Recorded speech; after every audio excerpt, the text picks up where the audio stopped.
Oh man, there it is. Uh-oh, we're legit. Wait, we're live? We are live right now. We should be. All right. Stop cursing. Stop talking shit. Stop talking cursing. shit. I don't see it in my subscription feed. Let me see here. Oh, it's on YouTube, right? Yeah. You on YouTube. Can you guys hear me? I got a strange message about the mic. There's a lot of like feedback in the background, kind of Weird. Okay. it goes in and out for some reason. I don't know. Okay. There we go. It goes in and out for some reason. I don't know.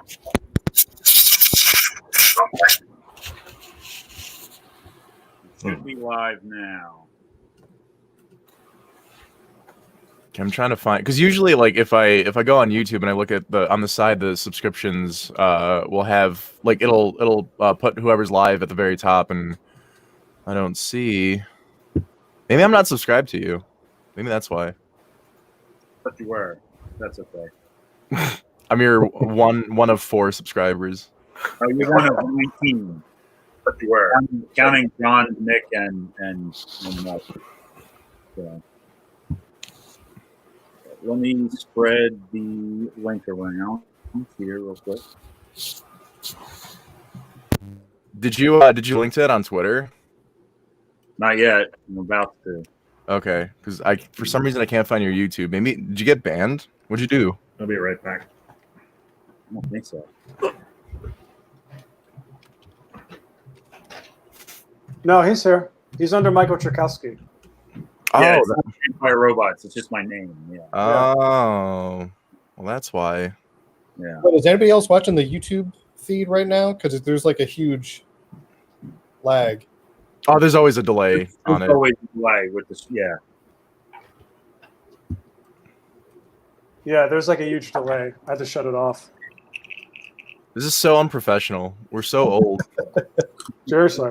Like there are kids like half our age that can do this, and like they do this. And we're It's struggling. all that they do. That's true.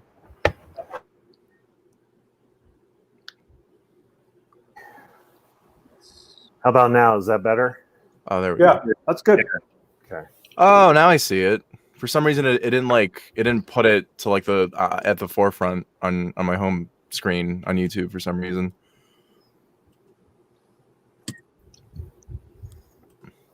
Just bear with me here. I'm just sharing it to social media so all 6 viewers can join us.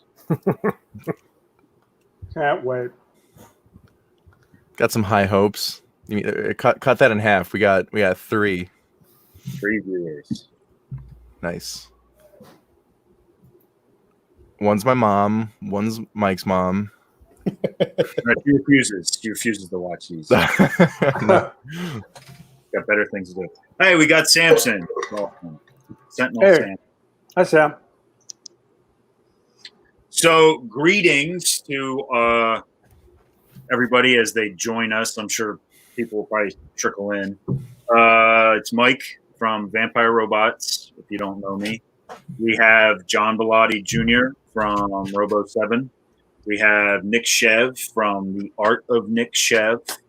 We have Alex. How do you say your last name, Alex? Kalenzies. There you go. That's it. From the Monster Mash show on YouTube. And then we have Mark Suggs, who is sort of a longtime expert collector. I was talking to Mark about doing another live stream, and we talked about him being on the show. And he was just like, well, like, Michael, why would you have me on the show? Like, you're a retailer, you know, Nick and John are artists, and Alex has a YouTube channel. You guys are all producers, but I'm not. You were just like, I don't produce anything. And I was just like, yeah, but there's been a lot of criticism with all these YouTube channels coming up, especially in the Godzilla community and the G-Fest community, that nobody has experts on. You know, and it's valid. Like I said on the last one, like I'm only an expert in shit talking, really. I'm not even, you know, a great toy expert, but you know, I can talk shit with the best of them. So it was a valid criticism. So I said, well, let's get Mark Suggs in here because nobody has a better camera collection than you, right? And well, I think in the U.S. I'm up there. You're up there, yeah. I think it was probably Shoemaker had more vintage camera stuff than you. Yeah, and I got some of it when he sold it. So yeah, exactly. So, but yeah, well, you know, so let's talk. Like, how long have you been kind of collecting stuff? I started collecting in 1975. Jeez, I wasn't even born. Yeah, I know. Well, how it all happened. It was kind of just like a really quick series of events. Local TV station had a Godzilla week, and not long after that, I started going to the movie theaters to hit them up for free movie posters. And I had seen Smog Monster in the theater a couple years earlier, and they actually still had the poster in the office. It was at this little crummy theater in Oxford, Mississippi. That was a fire hazard waiting to happen. I'm surprised it never burned down. But I talked the manager into letting me go in and, you know, pull posters, and they said, yeah, go have at it. And I pulled out posters for Smog Monster, DAM, a couple of the Roger Corman AIP films that had been reissued, and you know, it just kind of started from there. Then I got the Aurora Godzilla kit, and you know, it just never stopped. I found a place in Conshohocken, Pennsylvania. Am I pronouncing that correctly? Conshohocken. Conshohocken. It was called the Movie Poster Place, and you know, I have a couple of issues from back when I first started where you could get a Godzilla King of the Monsters one sheet for $25. Wow. I bought my entire Gamera The Invincible collection there. You know, the one sheet, the posters, the lobby cards, everything. And I don't think I spent $50. The only thing that I didn't get from them was the 45 RPM record that they sent out to radio stations with the Gamera theme. So they would actually play that in the little, you know, towns that the film was playing. But so anyway, things really started turning around in about 1979. A good friend of mine, Kyle Smith, and another friend of mine, Brian Culver, Kyle put an ad in Japanese Starlog saying, hey, we're American fans and we want to trade with Japanese fans. You know, you could still go to Toys R Us and buy Mego Star Trek figures and things like that. So we initiated contact with some decent, decent folks in Tokyo, and you know, started trading stuff. And that's where I started getting my Gamera kits made by a company called Nito, which basically stands for the Northern Japanese Technical and School Producers Organization. I mean, it's this long name. Basically, Nito was a maker of educational products. Okay. And they moved into plastic. Then eventually they started doing model kits. So I learned about the model kits, and I had picked up some Bullmark model kits here and there, but I really liked the Gamera kits because the artwork was pretty wild, and also I didn't have a whole lot of competition for them. Right. While everybody else was, having fist fights over, 50-cent giveaway Bullmark Godzilla kits, I was able to pick up, large and rare unbuilt kits for Gamera because, hey, who wants it? And through that, I was able to collect. I have every kit that Nitto produced for the Gamera series, with the exception of 4. Oh, shit. And part of that too, the other thing that helped was Yahoo Japan. When I first got on there, I was able to add some pieces. I still, I think about how much I spent for things, and this was just 20 years ago. I'll give you a good. Hey, where'd he go? We lost him. Oh, no. We lost Mark. He might have got disconnected there.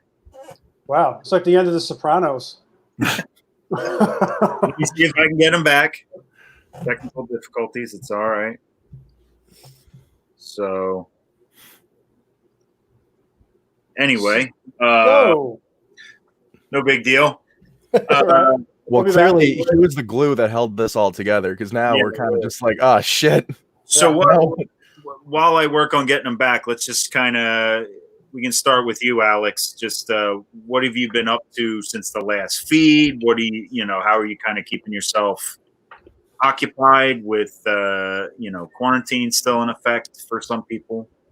What are you doing with yourself? Man, I've literally been doing the same thing. All these days blend together right now. Like I'm doing nothing, man. Like I'm wasting away. Oh, there he is.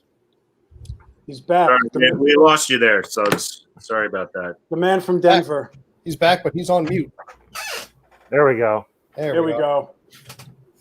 See, this is what everybody in my life wishes they had. They wish they had a shut up Mark button, Yeah, that'll be enough from you. John said it was like the ending of The Sopranos. You just A guy with a members only jacket came through your house, and that was it. Didn't see Mark after that. It's funny. The guy in the members only jacket. This is a fun fact for you. He's the owner and operator of not Trevo's Pizza, Pendel Pizza, which is like kind of down the road from me. And he knew one of the casting agents on The Sopranos, and he got like a walk-on role for the finale of all. Nice. Wow. Yeah. And what a role to get, too. Yeah, really. Everybody's like, he's an assassin. I was like, no, he's not. It's a pizza guy. Makes the best chicken palm in this side of Philly. So I think you were gonna show us something. There yeah. Before we lost you. So, Oh, look at that. so this is a 1983 Real Hobby Series Majin. And I was telling Michael about this a year or two ago. So I have a half case of these. The most I ever spent for one of these was $10 on Yahoo Japan. Now they're going for considerably more. But again, I think part of my success has been going after things other people just aren't necessarily going after. Even though Majin is about as popular as Godzilla on the Showa side, more so than Gamera, but it definitely helped to be around for a while, so I could get deals like that. I'm curious on that one because I've never actually personally handled that particular Real Hobby in person. Is that like a rubber kit, like the Godzilla? It's rubber and plastic. It is. So the head and the arms are rubber. Okay. In fact, So let's see. There you go. The arms and the arms have holes in them, so you can put the plastic, shields on them. The one thing I don't like about this kit, as I mentioned, the head is rubber, Right. and part of the advantage of it being molded in color is that you don't have to paint all those other pieces. You paint the face and the arms, and you're done. Right. But, the difference of color between the rubber and the plastic, unfortunately, means you have to paint it all. Of course. Yeah, even I did a couple of the Billiken kits, and I got a couple of them I bought. You always got a pre-painted option. Usually I found were usually the easiest to find when I was hunting for them. And even then, I was just like, yeah, I got to paint this. It still doesn't look right to me. So, some companies did it for the people that weren't, I guess, serious about it. But, well, the thing about this series of kits, I call this, I wrote extensively about this on my blog. I had, during the early 80s, we ran into what was called the Gundam era. Godzilla fandom has a lot to thank Gundam for, because Gundam was what brought serious shelf modeling to Japan. And people were doing, Yamato and all the anime, prior to that. But even the early Space Cruiser Yamato model kits had wheels. It wasn't, a shelf model kit like we were used to here in the United States. Aurora kits were built specifically to build and display, period. right. So Gundam brought Japan around to that, and not a year later, you had the Real Hobby series, and then the Tokusatsu series, which was the first true serious to detailed model kits from Godzilla and Ultraman.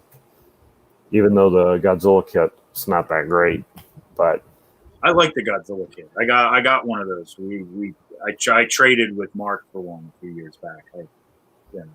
I like it because I like that era. I like the early 80s era toys. But well, what was blowing us away back then? It's like, oh my God, it came with a Mothra.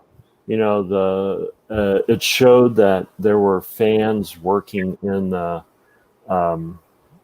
I lost John. It showed that fans were working to produce these things. I think the most clever was in the Tokusatsu collection Mechagodzilla kit. It actually came with, a figure of Katsura. Right. The Ghidra kit came with an Exion. Those were things that I remember early on thinking that would be great, but it'll never happen. But it did happen. Wait, and not to cut you off, like what time period was this? 80s. Okay. 82 through 84. That seems kind of surprising that would happen. Like they would include stuff like that. You would think that's like, I guess like relatively obscure, kind of like, or like at least like an obscure element that, I mean, you see it. It's like commonplace today with like X Plus and like the Rick stuff that they do. But even them, they don't really do that too often. So for them to be doing that back in the 80s, that's really cool, I think. Yeah. And, Gundam started it all because Gundam was the first to, do the fan service in the model kits, by, I don't know any of the Gundam robots or characters or whatnot, but I remember like in 1980, there was a kit and it also had 2 or 3 of the main characters that you could pose with the kit, Oh, nice. Yeah. Yeah. So, like I said, I think our collecting has a lot to thank Gundam for. And that's when the Bandai vinyl started coming out. It's funny. Bullmark shut its doors in the mid '70s, and Bandai bought a lot of their model kits, and then started releasing them under the Bandai name. And it was kind of like they wanted a bookmark. They wanted to keep the properties going while they developed the ones that eventually came out in the '80s. Right. Yeah, it's crazy to kind of look at the history, like where kind of Gundam changed so much and kind of turned Bandai into what it is now. Like that, some of the Clover stuff from Gundam, like Clover had the merchandising license, but the show changed radically, like in production. So they went with like early pre-pro designs and made like all these super robot toys, and then the show was nothing like that. So then all the stuff bombed. So Bandai was able to pick up the license pretty cheaply and started kind of, they marketed all the kits to like the older kids that were watching that initial series, and it's wild that it just kind of blew up from there. Mm-hmm. And they were able to kind of go around and pick up all the really valuable Japanese IPs and sort of create a little fiefdom of toy making there in Asia. So yeah, you wouldn't be able to do that here because of the Sherman Antitrust Act, but right. but in Japan, Mark, I do have a question for you. yeah. When you were buying your stuff, did you have like a big haircut, like with the butt chops, and did you have like a denim jacket on and like acid wash jeans? I'm just trying to picture you in the '80s. If you could clarify that, I think that'd be great. It's pretty much what I'm wearing now. Checkerboard Vans shorts and a And a positive attitude. And a positive. Gee golly whiz, I can do it attitude. I pictured like almost like these tight blue jeans that were pulled up really high, no blood circulation, a mullet. I don't know. I don't know where I get that image from, but no, that's cool. You dress like Beetlejuice. That's awesome. Don't say your name 3 times, then you'll disappear.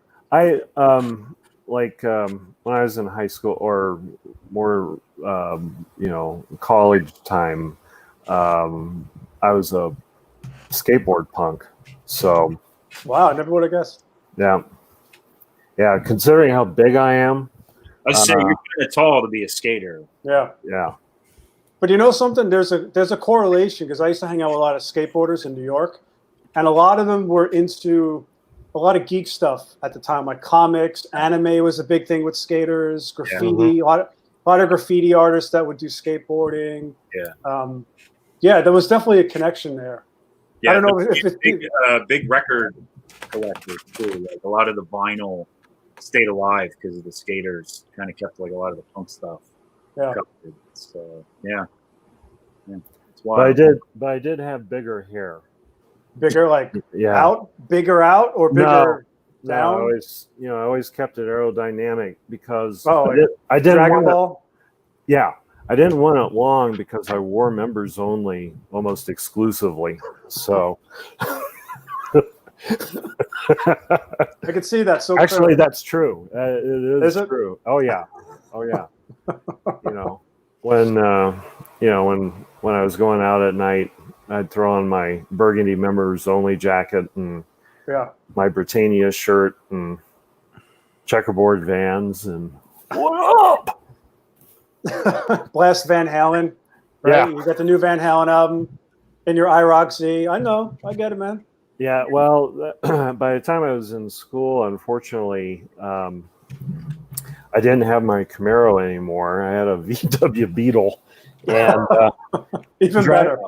Yeah, so there was a different irony to when I was blasting "Can't Drive 55" in that car. The thing was souped up or something, at least, right? Yeah. Well, you put a engine in there or something, or no, it was it was basic transportation. The automobile of the people, basically. Yeah, but that's but you know, I'd throw my skateboard in the back and got some credibility that way. I had a Tony Alva board. I mean, Tony Alva was like one of the dog boys. Yeah. And I had a Alva fiberglass board that I, you know, pretty much ate macaroni and cheese and ramen for a month so I could save up for it because it was like $150. And I wished I'd still had it. When I graduated, I sold it. And Did you do clay wheels, or was that, or are you after the time of clay wheels? Yeah, they were always, you know, just straight rubber wheels. The first thing I would do, well, with the Alva board, it didn't even have trucks, so you had to build it from scratch. Right. And I forget the brand. It was in California, of course. I want to say it was like Schick or Schuko or something like that, but I always got those wheels because, you know, they could handle the weight of a larger lad like myself. You know, because I'd have to, you know, if I went to the Cloverleaf Park, it's like, well, there's another set of wheels gone. I mean, I'd have to trade them out just about, you know, every 2 weeks. Wow. Jeez. Yeah, I one of the guys I work with in the film business, he's a old school skater, and he collects the clay wheel stuff. So like he's got them like on display in his office and stuff. You know, they're pretty cool. And it's always one of those things like I was never a skater, so I'm like, they're made out of clay? Like how does that, you know, I'm imagining something that's like, you know, like a shitty, you know, plant pot or something. He's just like, it's a lot better than that, Michael. No, that's pretty hardcore. That's hard. I've never ridden on clay wheels, always rubber. Okay. So in addition to your collecting prowess, you've also, now you know, some people may know you've helped me out at G-Fest the last couple of years. You were at 18 and 2016, but your own personal history with G-Fest and now, you know, long defunct G-Con goes like way back as well. I was at the second G-Con. The first one, my understanding, the first one was about 10 or 15 people. Right. That, you know, rented a room at the Crown Plaza, or not the Crown Plaza, the Radisson in Schaumburg or Arlington Heights. Right. You know, and they watched Godzilla movies on a big screen for a weekend, and then went over to Pony Toy Around and bought toys. You know, that was it. I don't think there was even anybody dealing. Now, I did not go to that. In fact, that was the year I got married. So that was one of the reasons I didn't go. The next year was the first time I went. Okay. And that was, of course, with, you know, Rocco, John Rocco Roberto. Yes. JRR. Yeah. Yeah. And the way my claim to fame was, I showed up. So I wanted to get there right when things opened, and I had to work that day. And at that time, I was wearing a suit. So I went straight from work to the airport, got on the plane, flew to Chicago, you know, went in, checked in my room, and a good friend of mine was already there. I was eager to go meet him in the bar. So I didn't change. I went downstairs. And this was at the time where Roberto thought that Toho was around every corner, you know, ready to serve him with a cease and desist. So I went to the bar. I met my friend, and he's like, "Hey, let's go meet, you know, Rocco." And I had talked to him via email at that point. And so I went up to him and said, "Rocco Roberto," and he turned around and he turned, you know, pale. I mean, just absolutely pale. Right. And he put out his hand like, yes. And I told him who I was, and everything was fine then. Okay. But so for the first couple of years at G-Con, my nickname was the Suit. The Suit. Well, I always call you Hinky Dink is the nickname I started calling you. Which has this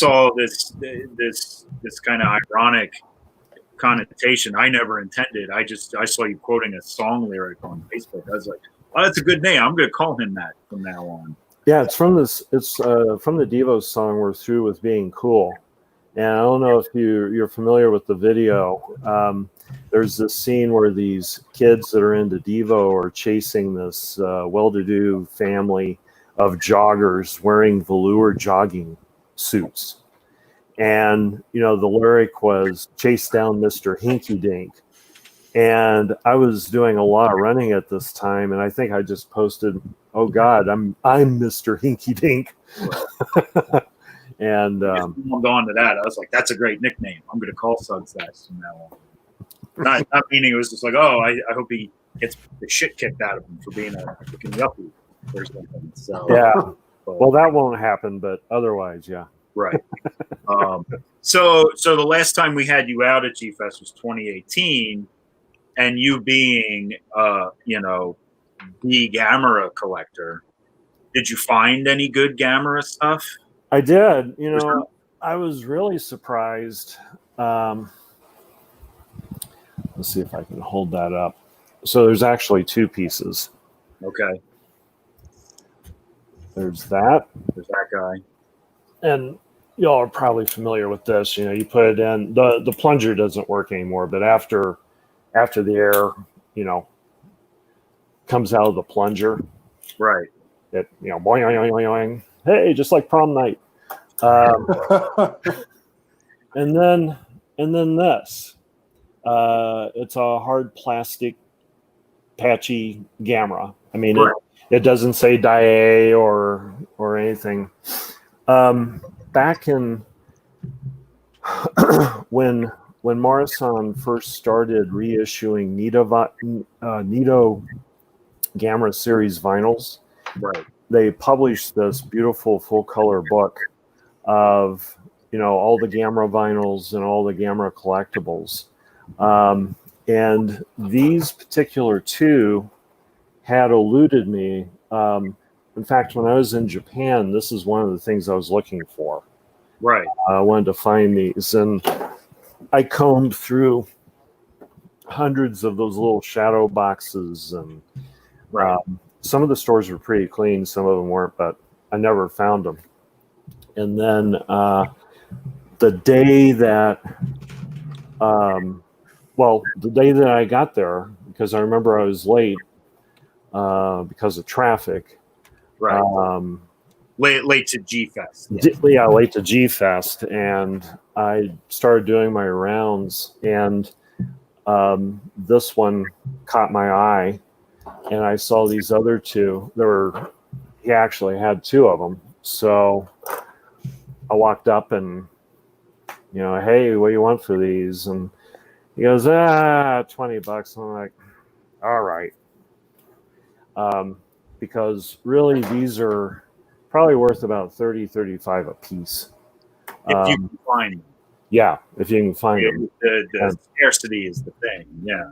And then I saw Yuji Nishimura later that day and went up to him and like, look what I found. And he was excited because he knew that they were, not the easiest thing to find.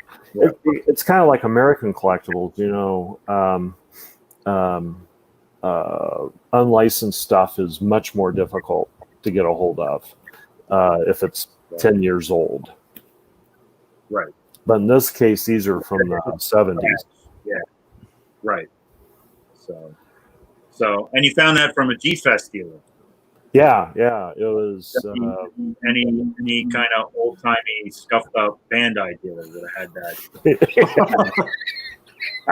About that. Well, and that's what. I'm sorry. Go ahead. That was what was most surprising because I usually don't go to that table because it's all Bandai's. Right. And I just happened to catch that in the corner of my eye. Right. It's all Bandai spilled out on the table like used car parts at a flea market. Yeah. Yeah. Come and get them, piggies. Yeah. It's the Quaker City Flea Market down in Philly. So anyway, so you're our expert for the live stream today. So, I think you laid out your credentials there. I would say they're beyond question to me as far as I'm concerned. So hopefully that alleviates some complaints about the last stream and how we do things. We had complaints in the last stream. Oh, there's always complaints. I didn't know about these complaints. They were bad complaints? Yeah. Who said it? I want to know. I want names. Nah, we don't have to name names, but we got accused of like everybody else of kind of talking smack and stuff like that. Oh, please, the fucking Pope talks smack. Come on. You think he's not up there like, they're fucking the people. They get too close to me. Fucking this. Please. Please. That's right. Not only was he talking smack, he was talking slap. they want to get next to me. Hey, you stink. Forget about it. My Lord. I didn't sign on for this. So, there was a question in the chat from Albert. He was asking what brand the green gamma is from, and you said that's one of the ones that's like unlicensed, right? Correct. It's Apache. So yeah, unfortunately, I do not know who manufactured it. Okay. Yeah. Mark, you only collect gamma stuff, or you collect everything? Oh no, well now just gamma. Oh, okay. There's 2 or 3 pieces that I would go for. Without trying to sound like I'm bragging, I have everything else. So, I mean, it's just getting them. There's 2 Nitto vinyls from the original series that I'm missing. The Brontosaurus from the Nito Kawada 1978 release. And the one that everybody is missing, except for Eugene Ishimura, the Mini Virus from 1971. No one has that. It is the rarest of all the Gamma toys, and it's no bigger than this. Wow. And it's Virus. It's just a 2-piece. The head turns, the legs stay stationary. The reason that it's rare is when Nitto was selling these, and I think they do this for Bullmark was doing this for Godzilla vinyls too. The really small ones were also sold as pendants, where they would have a fake gold chain and then you could wear it around your neck. God knows why. The Virus was only sold as a pendant. So that would have realistically cut its production numbers by half. Okay. But that's the one that, I don't think I'll ever own it because it'll never be available. I wasn't laughing at that you don't own it. I was laughing at the comments. I'm sorry, Mark. Wait, now I think I'm kind of confused. Like, I don't know if Albert meant the smaller one when you pulled those out, or if he means the one that's behind you. That's because I was actually curious about that too, because I've seen that one in person a bunch of times, and I really like that one. It's Modern Toy. Okay. Yeah, came out in '99, and I have 4 of the 6. Nice. That were the green one, the blue one, the orange. It comes with a little building, right? Yeah, or something that holds. Yeah. This came with Tokyo Tower. The blue one came with a lighthouse. Okay. Which looks more like a marital aid. So I don't display the lighthouse. Yeah, gotcha. Right. But the other ones just came with the Tokyo Tower. Mm. Oh no, there it goes. There he goes. Heads up. Marital aid back. Look out. Oh, man. So we went over when we kind of briefly lost Mark there. We went over like Alex said he's up to nothing since our last stream. Nick, what have you been up to? Pretty much the same as Alex. Each Cool. day slightly different than the other, but it's all kind of lumped into one. Well, I know you worked on like a Spinosaurus piece. Oh yeah. Because unlike for whatever reason, a lot of this fandom, except for Alex over here, I'm like super nerdy about dinosaurs. And they had recent fossil discoveries of like, oh shit, this is what a Spinosaurus tail looks like now. We didn't have a complete one, but now we do. Right. And it completely changed like the form and function and lifestyle of what we assume this creature to have. So I was like, oh, here's a good distraction to keep me away from commissions or something else important to be working on. I'm going to draw this Spinosaurus because I feel justified. Right. So that was that. It was fun. I know for a while it got destroyed in World War II, but they had a complete. What they said was a complete one in, I believe, in the Munich Museum over in Germany. Did that one have this correct tail, or no? Oh no, I don't think they ever had a tail except for like maybe a handful of like vertebrae. But I think all that they had was like part of a lower jaw, some arm bones, a lot of the sail, and that was. I'm not even sure like what percentage of that skeleton they had, but that's the one that got destroyed by the Allied bombings in Germany during World War II. And I think most of the only thing that survived from that were like the sketches and scientific like drawings that they had of those pieces. Right. And then for decades, it was just like, oh, it's like this megalosaur looking thing with a big sail on its back. And then towards like, Alex, feel free to jump in and correct me if I'm wrong on any of this. No, you're not. Okay, good. But then like early 2000s, they kind of like found some more pieces of, was it a Spinosaurus or was it just we found more in that family, like Baryonyx and Suchomimus and those other? That I don't remember. No, there's a documentary. I think it's on YouTube about kind of the history of Spinosaurus and that dinosaur, like the whole history behind that one specifically is so nuts. Like they keep finding like next they're gonna find that like every species had like 2 heads or something. Like they're gonna just find some crazy Honestly, like revelation with that. I'm expecting like the next stage of the Spinosaurus evolution is just going to be Titanosaurus. Yeah, it's just Titanosaurus. That's all it's going to be. But yeah, I know that documentary you're talking about. It's on PBS. If everybody has the PBS app, it's a wonderful app. But solid documentary, and you're right. It's like an Indiana Jones story to go on. Of these fossils, and then what we have today. But this whole thing with the tail is just, this wasn't something that was stored away in a collection. These were fossils that were newly discovered in this rock formation in, I don't even remember where. It was a certain area in the desert in Africa. But it's completely different to anything that they've seen, not just with Spinosaurus, but with theropod dinosaurs in general. And those of you that don't know what a theropod is, just think of a T-Rex. It's a large bipedal carnivore. And it's fascinating stuff. And, I said it in the beginning of my little rant here of like, I don't know why a majority of this fandom isn't more fascinated by this stuff.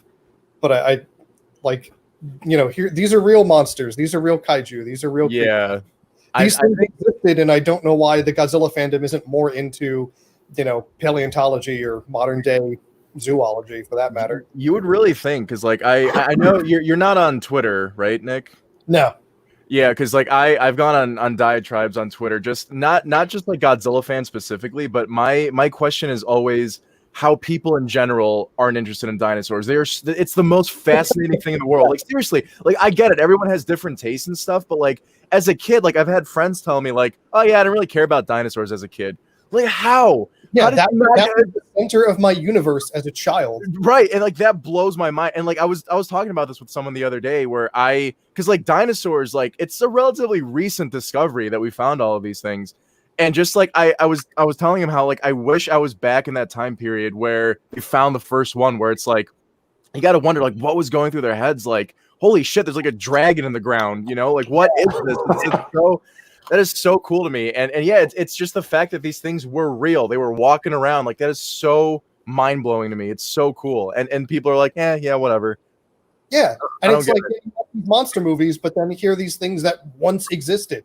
Yeah. Like, and I feel though with the Godzilla guys though, a lot of like I like speaking for myself too, like dinosaurs were kind of like the gateway to the Godzilla stuff and all that. Yeah, I mean that was fun too. My whole intro to this was like as a kid, I was obsessed with dinosaurs, and then I hit that age where my dad was like, "Okay, you're old enough. Here, watch this Godzilla movie." And that ruined my life. Yeah.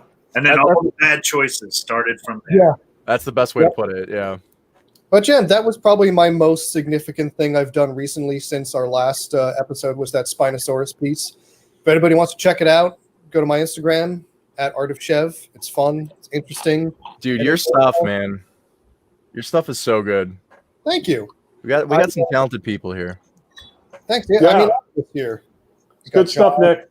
I like the stuff that you've been doing, Alex. I see you're doing more illustrations, or at least posting more on Instagram. Oh yeah, thanks, man. Yeah, I was gonna say like, because I gave like such a boring answer earlier. I've been drawing. I'm not nowhere near the level of these guys. But I did because like I'm not trying to jump the gun here, but it is the first year anniversary of Godzilla King of the Monsters. I drew this. I don't know. This is not going to show up well. Like I drew a little friend, little Godzilla. It's not bad. I've been trying to draw a lot more. Cool. Hey, that's great. Yeah, I liked what you had. I like the Carnotaurus you had done on the old Kenner paint. Oh, thanks, man. Yeah, those were great. And I mean, hell, your animations that you have in your videos on YouTube, I think, are awesome. Yeah. Oh, thanks, man. Like those, I gotta like. I feel like every artist is like, oh no, hold on, I have like this long explanation of why this sucks. But like, those are really old. So that's my my little. It's really true. No, it's like the sun was in a weird position that day, and I got like 7.3 hours of sleep. I was doing this as part of the eyes closed challenge. Yeah. I only worked on it for 8 hours. It's sorry, I do the same shit. There was a hurricane in the tropics, and I was thinking of that. Yeah. So yeah. Oh, that looked great. Yeah, I knew. I remember as like a kid being like a dinosaur kid, and I always felt like, now this is my experience, so it's totally anecdotal. I feel like there was either like dinosaur kids or like car kids. Yeah, and I was not a car kid. Pretty fair. I was both. You were both. Yeah, I was both. Were you stronger one way or the other though? Because I know you are a car guy. You're a gearhead. It kind of depends. It was all supply and demand. If there was a new Marx dinosaur set, I'd go nuts about that for weeks. Right. But there was nothing more fun than Hot Wheels and plastic dinosaurs, right? Because you could put the dinosaur on the track and roll the car down, or the dinosaur could be the aggressor. So, I mean, so I think it was about even. Okay. And a good portion of my unbuilt model kit collection are dinosaur kits. Really? Now the problem is, some of those are like Lindbergh dinosaur kits, and most of the dinosaur aficionados those are shit. They're not worth anything, but they have a lot of nostalgia for me, because you could buy a model kit of a T-Rex for 50 cents. You could paint it, you could play with it, and once you got tired of it, stick a firecracker up its butt, and then you build another one. You can recreate the extinction. Exactly. Yeah. Like when I first started getting more aware of monster films, like, you know, the Stegosaurus was your giant behemoth, and the Tyrannosaurus was Godzilla, right? Right.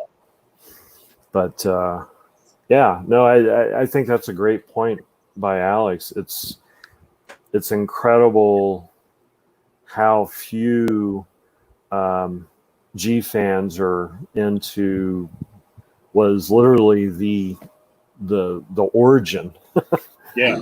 of their favorite character.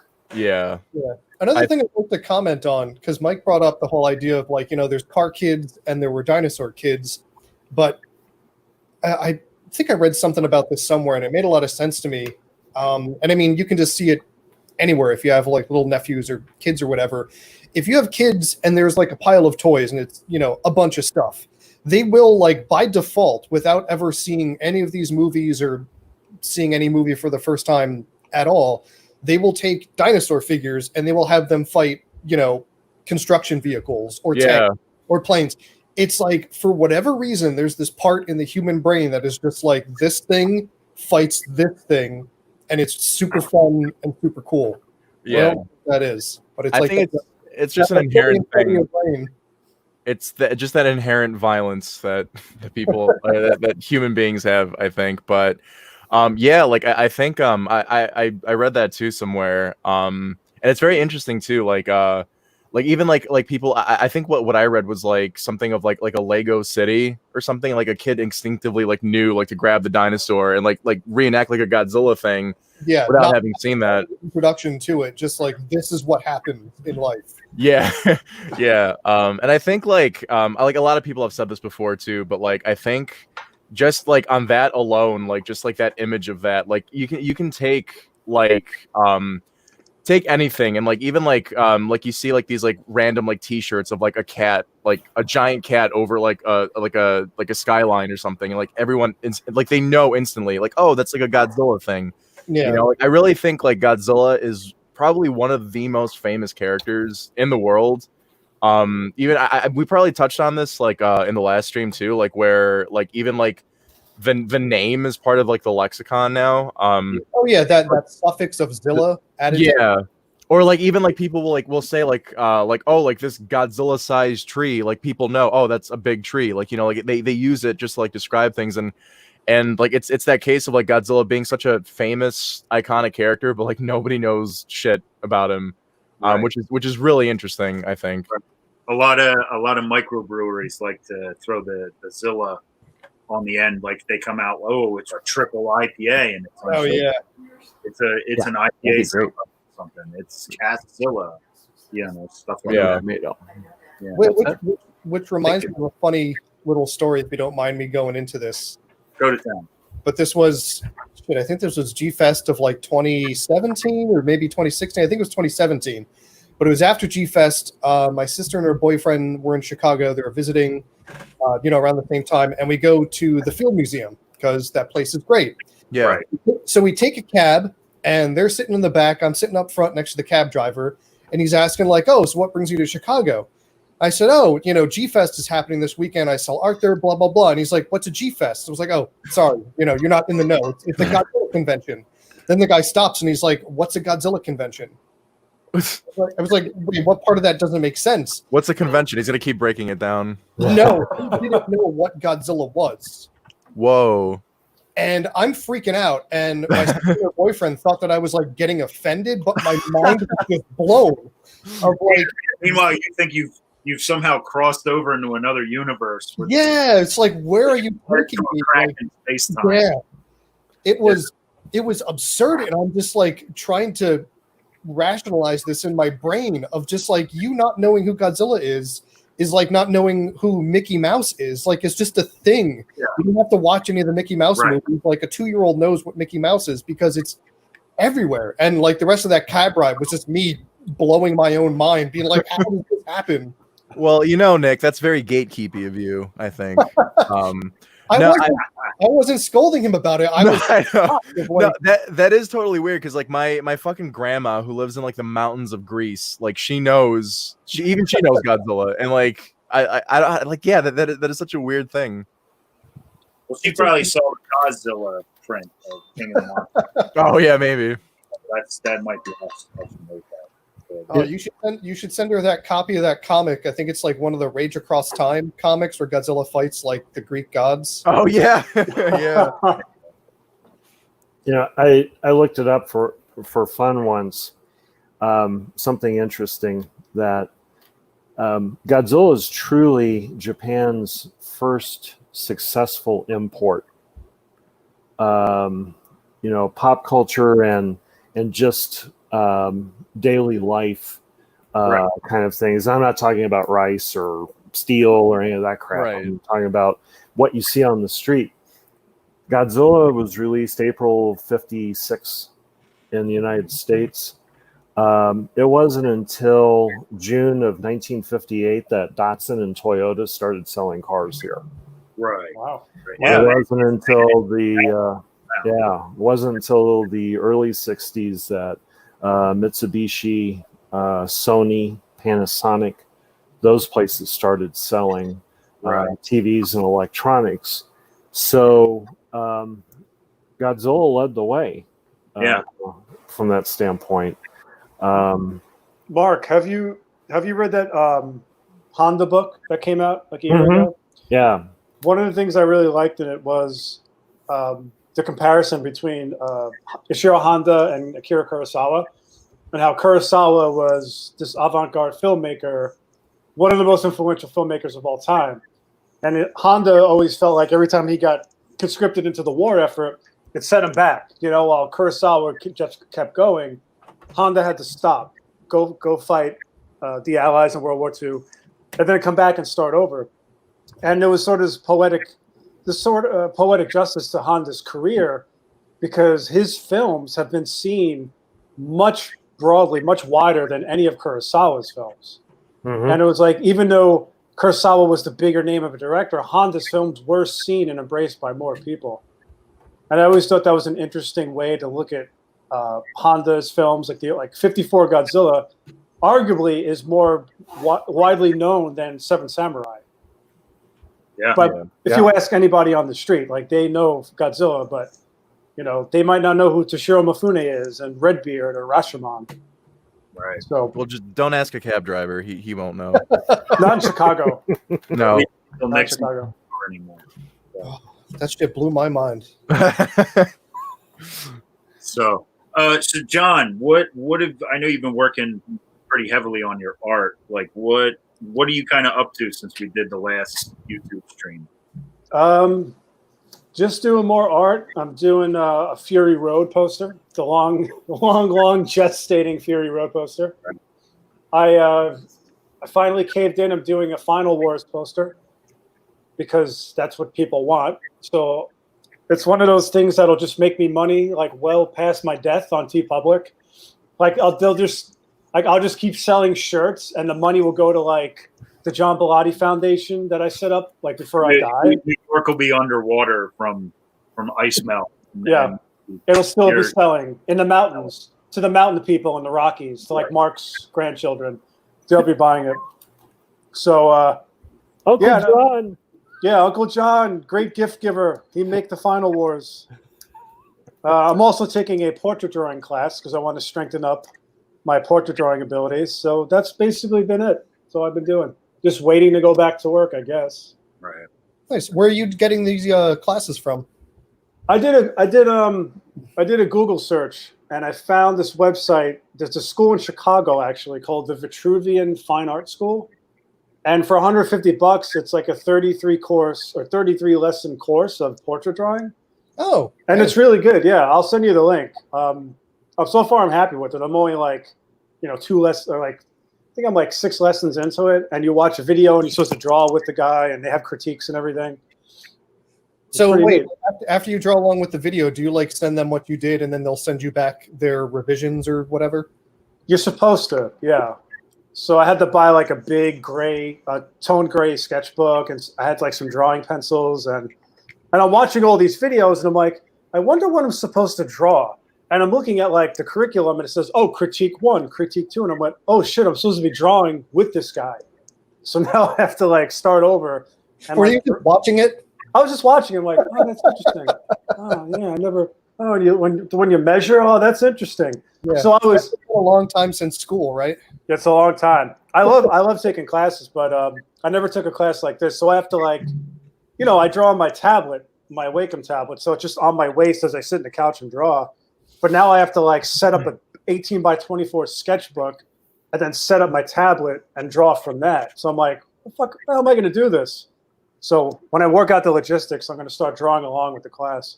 Nice. I was gonna ask you guys, since you guys are artistes, how do you feel about like digital and analog right now? Because I feel like once I started like drawing on the Wacom tablet and just doing digital, I feel like I can't go back to drawing analog. Like to me, it's almost so foreign to do it because I like instinctively, and this might sound like really stupid, but like I'll be drawing on paper and I'll instinctively like go to like click the undo button, but like it's just like, oh wait, oops. I've like done that many times. Yeah. Like, oh, Control Z. Oh wait. Yeah. I actually have an immediate answer, and this is something I've spoken to Mike and Nick about, where I do all my work in Adobe Illustrator. It's a vector program. I didn't know like years ago that Adobe Illustrator is used by graphic designers as like a tracing tool. And I've had peers of mine, friends of mine, think that I was doing traced artwork. And I think, Michael, you've even said in the beginning you thought it was clip art, which is fine. I don't care.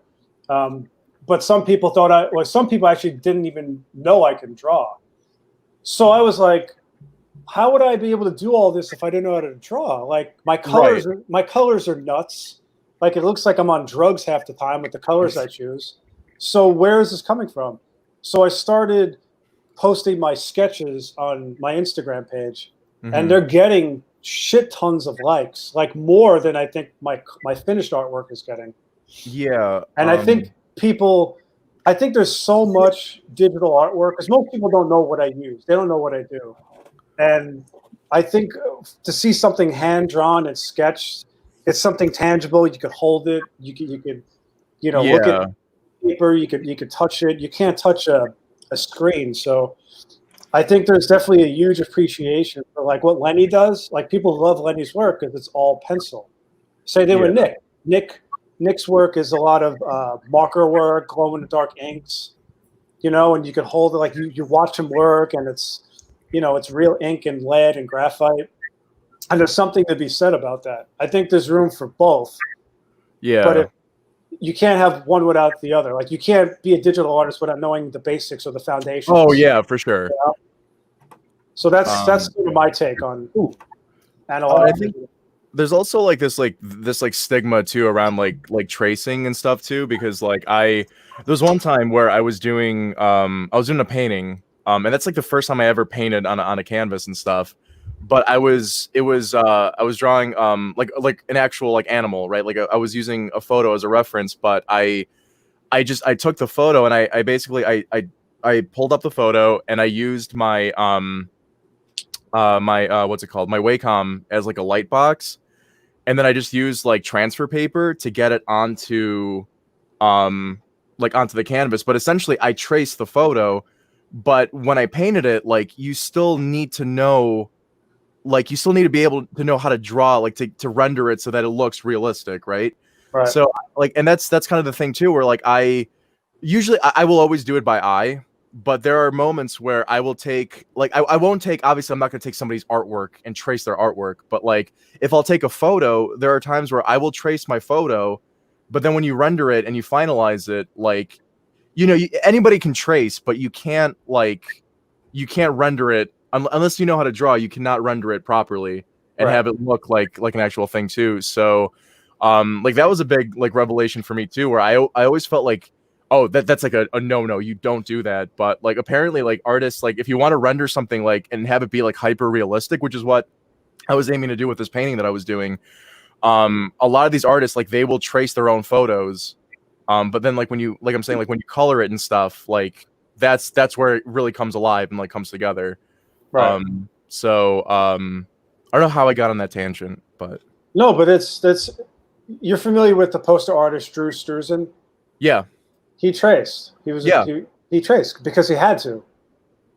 he had, like, when he did the Thing poster, his deadline was literally the next morning. Yeah, I just heard about that. know? I had no idea that was. Is that like a new like revelation, or is that No, like? I bought his book years ago, and he Mm. writes the book based on like all the posters he did, but like he breaks it down with like compositions that he worked on, and Yeah, it's all his words, and he starts from like the beginning of his career to the end, and yeah, you can see how like when he starts out, how crazy it is, and by the end he's like really jaded by Hollywood, and like he just hates on it. No, it's crazy. yeah, Yeah. And he's like, yeah, they replaced me with these Photoshop big blue heads, yeah. and Because I had just heard that story, like the Thing poster specifically. no, in fact, the snow on there, those are paint blobs that didn't Yeah. dry. So when they put it on Yeah. the photocopy machine, it just smeared the paint. Yeah, yeah. But Norman Rockwell traced. There's like a lot of these professionals trace because a lot of times they have to. Right. If you're drawing an official movie poster, you have like a whole marketing team that are representing each actor that you're drawing, and then they have to like approve every photo that you're drawing of them. Yeah. But if you trace and you just do some bullshit color job, then it's going to show. Right. But like you said, it's all in how you render something that matters. Yeah, and like the thing is too, like I allowed myself to do that, like for the specific thing that I was talking about, like the painting, because I knew like I was also, that's the thing too, like it was supposed to be like a Christmas gift, so I had a deadline. Right. Normally I would have done it by eye. Like I feel like I'm able to do that. It'll take longer, obviously, but I think that's why I gave myself that leeway to do it that way. Right. But yeah, Struzan, he's fucking right, man. Like some of these posters, like modern movie posters, make me fucking sad. And I think like the best example, like for some reason, like some of the Marvel Studios movies posters, like those are like, I mean, they are what they are, but for some reason, the Spider-Man ones are always consistently really fucking bad. Like a lot of people, yeah, they point out like the Spider-Man Homecoming one as like a prime example of that, and like it's if you guys look that up, like just like the way like everything's like just the way it's set up is completely disgusting. Yeah, I think Ragnarok is probably their best poster. Yeah, no, yeah, imitate that one since you like look at the Infinity War and the Endgame posters. They've all kind of got that style. They're basically complete imitations of that design. Like the only other one that I remember thinking was great was the first Ant-Man. Had like a really great one that he's sort of like in like it's almost like a target, like a bullseye. Mm-hmm. And Paul Rudd's like front and center. Of course, he doesn't have his damn mask on because nobody ever wears the masks or helmets in Marvel movies. Yeah. I like that. An overseas poster or something like that. Like you didn't see it a lot. I think they did one like that was just like really like minimalistic. It was just white with just him like shrunk, like a little tiny. Yeah, that one was great too. I like that. That the most simple looking one is the one I like. Yeah, he's just like he's literally an ant in the middle of the way. Yeah.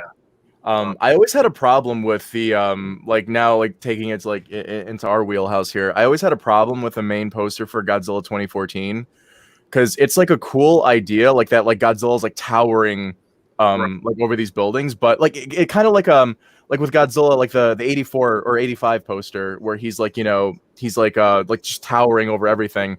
Right. But on the Godzilla 2014 poster, like his position like on the poster, like he's too small on the poster. So it's like they're exaggerating his size, but like if you were to look at it from like far away, it's like, wait, what is that? What is this little like porcupine thing? Because he's got his back turned. It was there was that whole trend, and that was sort of the end of it, where it was like every big event movie had an ass shot poster. Yeah. Always that the walking against the wind, walking away. You know. Yeah. No, that was the big thing, is like a hero with back facing camera, and then like white people almost kissing is like those are the most like, common posters. Right. And that was sort of the end of that trend. I don't remember it kind of really bleeding into 2015. Yeah.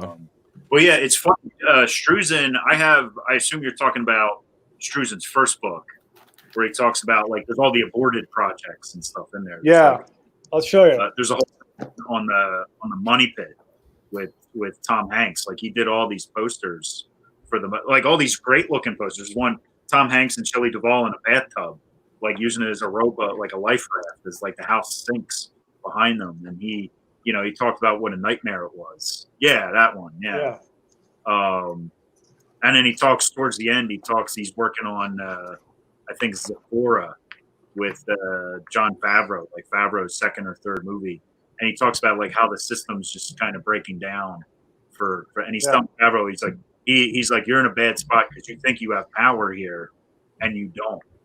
Like they're just yeah. I don't know. I think Favre made that work somehow.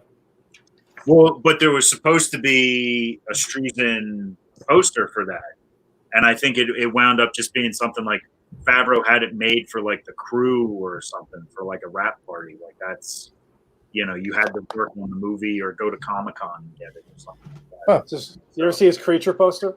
Yeah. That's great. He did it as a commission for someone. Right. I actually have this hanging up in my room. That's a good one. Yeah. He was selling at MegaCon, and I was like, this is gorgeous. I don't like Harry Potter or anything. I actually hate him, but and yeah, like he did Buffy, and he said the poster never happened, but he did all these comps for him. Right. Which is crazy. And he did that for this is gorgeous. This is one of my favorites. Oh, that's a good one. Yeah. Yeah, this guy's a god. Oh, Mark's gone. Yeah, did we meet him? Or did he? Yeah, no, he stepped out for a second. He'll be back. I quick question, John, is because there's this movie that I really like for some reason. It's a killer Bigfoot movie. I love really schlocky, specifically Bigfoot movies. But there's this one that's actually really good and it's really competent. It's called Abominable, and Drew Struzan did the poster for that.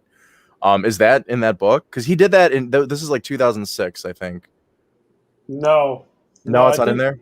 No, there's a lot that's not in here because he started in '75. Because I started watching his documentary the other day. I got to finish it, but he started with he did this Alice Cooper album cover like in '75 or '6. And it was like voted one of the greatest album covers of all time.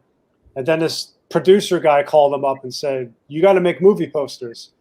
And Struzan was like, "I don't know." And the guy's like, "You can make more on one poster than you can in a year making album covers." So Drew was like, "All right, see ya." And then he went, and that's how we started making movie posters. Yeah. What platform is that documentary on? It's on Vudu, VUDU, and it's free. You can watch it for free. Yeah, I'm gonna look that up. Yeah, it's great. It's really good. Really, really good story. David, Nice.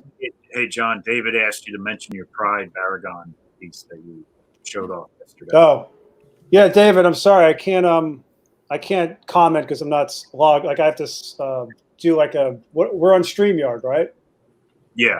Yeah, I have to make an account. YouTube. Yeah. Yeah, I got a Pride. So I had this idea back in February when I did my War of the Monsters poster, and I was doing a Baragon, and I said, "Wow, this would be really fun to do as a Pride poster for kaiju fans." And I thought of David Dobko, and I said, "David, what do you think of this idea?" And he's like, "Oh my God, do it." I said, "Cool." And I'm like, "It's February. I got till June." Well, fast forward to yesterday, and David reminded me about it, and I said, "Oh shit, yeah, I'm sorry." So I did this Baragon Pride poster with input from David. I don't know if you could see it, but it says "Love is love." It says "Love is love" in Japanese. Yeah.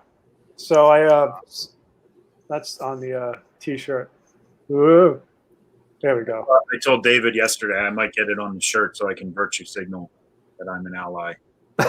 And this is that's what it looks like on a phone case. So yeah, I thought it was cool, and David was happy with it, and I'm happy I could do that for him and for the community. So yeah. Hey Mark, he was asking. He was hoping to see pictures of you in your burgundy members only jacket. I don't know. I doubt you have shots of that are Not for public viewing. Not handy. Yeah.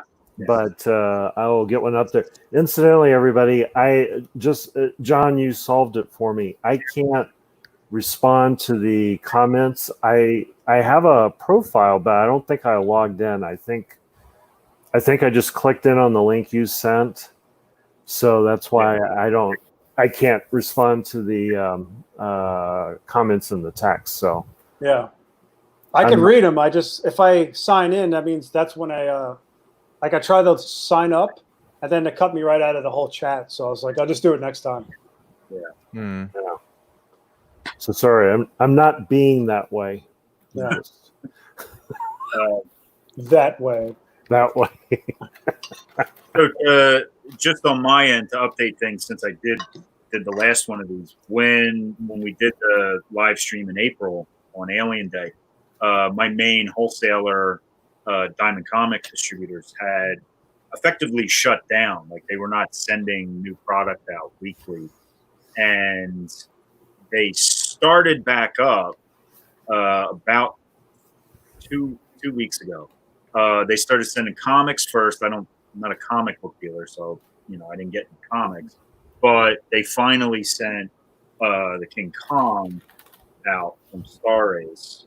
So finally, I saw some people are still waiting on theirs in Japan, or waiting for theirs from Japan. Oh, if you pre-ordered at Vampire Robots, you got it already.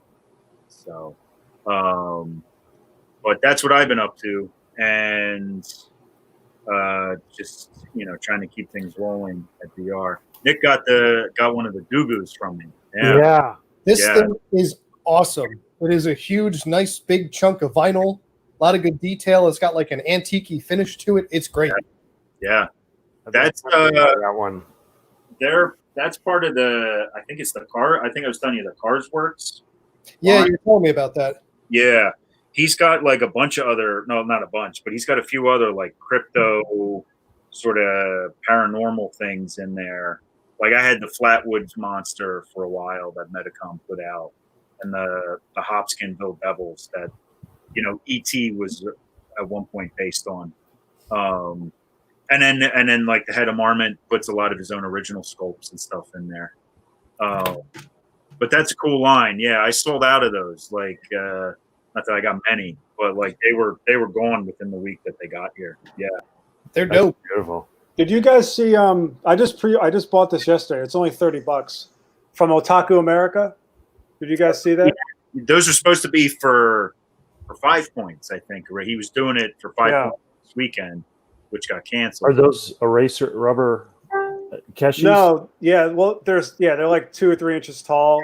So he's doing like his own original toy. They made like a little box for him. Oh, cool. But Yeah, those are like a hard plastic, right? Those aren't the rubber material? I think so. I don't think they're Keshi. No, he said they were 3D printed in PLA and finished by hand in glossy smooth. Yeah. And they're 2 inches tall, and they fit nicely with Keshi or mini Sofubi. Right. But I love them. Yeah, I think they're great. Did you guys see this? It's yeah, the Mario Ultraman and Godzilla Bowser. Yeah. Oh no. That came out of nowhere. That's kind of cool. Who's doing that? What? Oh, I don't know. Like it's I didn't really look into it. It was like on some like sketchy like blog looking site that you have to order it from. So I don't know. Sketchy Russian mafia blog. Everyone keeps saying the same thing though. Like if you're doing like a Bowser from Mario, like kaiju, like it should have been Gamera. But I can see why. Godzilla's like more popular. So, but there's plenty of going back to Godzilla fans not watching or not being into dinosaurs. Godzilla fans won't even watch Gamera or Ultraman. That's the point that I forgot, like because the conversation shifted after that. But I was gonna say, like, it's not just like dinosaur stuff. Like Godzilla fans, like they are in their own little bubble. Like it's literally Godzilla and nothing else. Right. Yeah. Which is crazy because the Gamera trilogy, it totally owned the Heisei Godzilla trilogy by far. Like it not only owned them, but it fucking lapped them. Yeah. And just left them in the dust. While Mothra is like skating through Tokyo, there's like Legion Swarm and Iris, and just sort of spanked them on their little Toho Heine. Yeah. Yeah, baby. That's right. That's right, Mark. They spanked them. That could maybe be a good segue to talking about the Arrow set. Yeah, let's do it. Because like we were talking like earlier on the stream, like I saw like I was mentioning that there's this this Twitter post that I saw where the guy mentioned he said like when it comes to like timing that like Gamera is always like tailing behind Godzilla, like just in terms of timing, but like for the past quarter of a century he's been upstaging Godzilla like in pretty much everything. And I feel like this new Gamera box set is for something like, as you know, like we love Gamera, but it's relatively obscure in like the grand scheme of things, you know, like the zeitgeist of all of it. But I feel like that set got so much love and care. And it's honestly, it's really surprising, but like really, really cool that they actually bothered to do something like that for Gamera. Yeah. Yeah, it's easily, in terms of like what you're getting for your money in like special features, it's the best set that's been done for any of this stuff, I would say. Like in terms of, you know, you get it, the one thing I was talking to Mark about it the other day. There's a documentary on the making of Gamera 3 that, if I understand it from like Kevin Durendorf and August and some others, I think that was only ever available on like VHS or something in Japan. Oh wow! And Really? And it's like I forget the name of it, but it's something like feature length. But it's something like it's incredibly hard to get now because I want to say like Anno was involved in it, or so Anno and Higuchi were involved or something, and wow.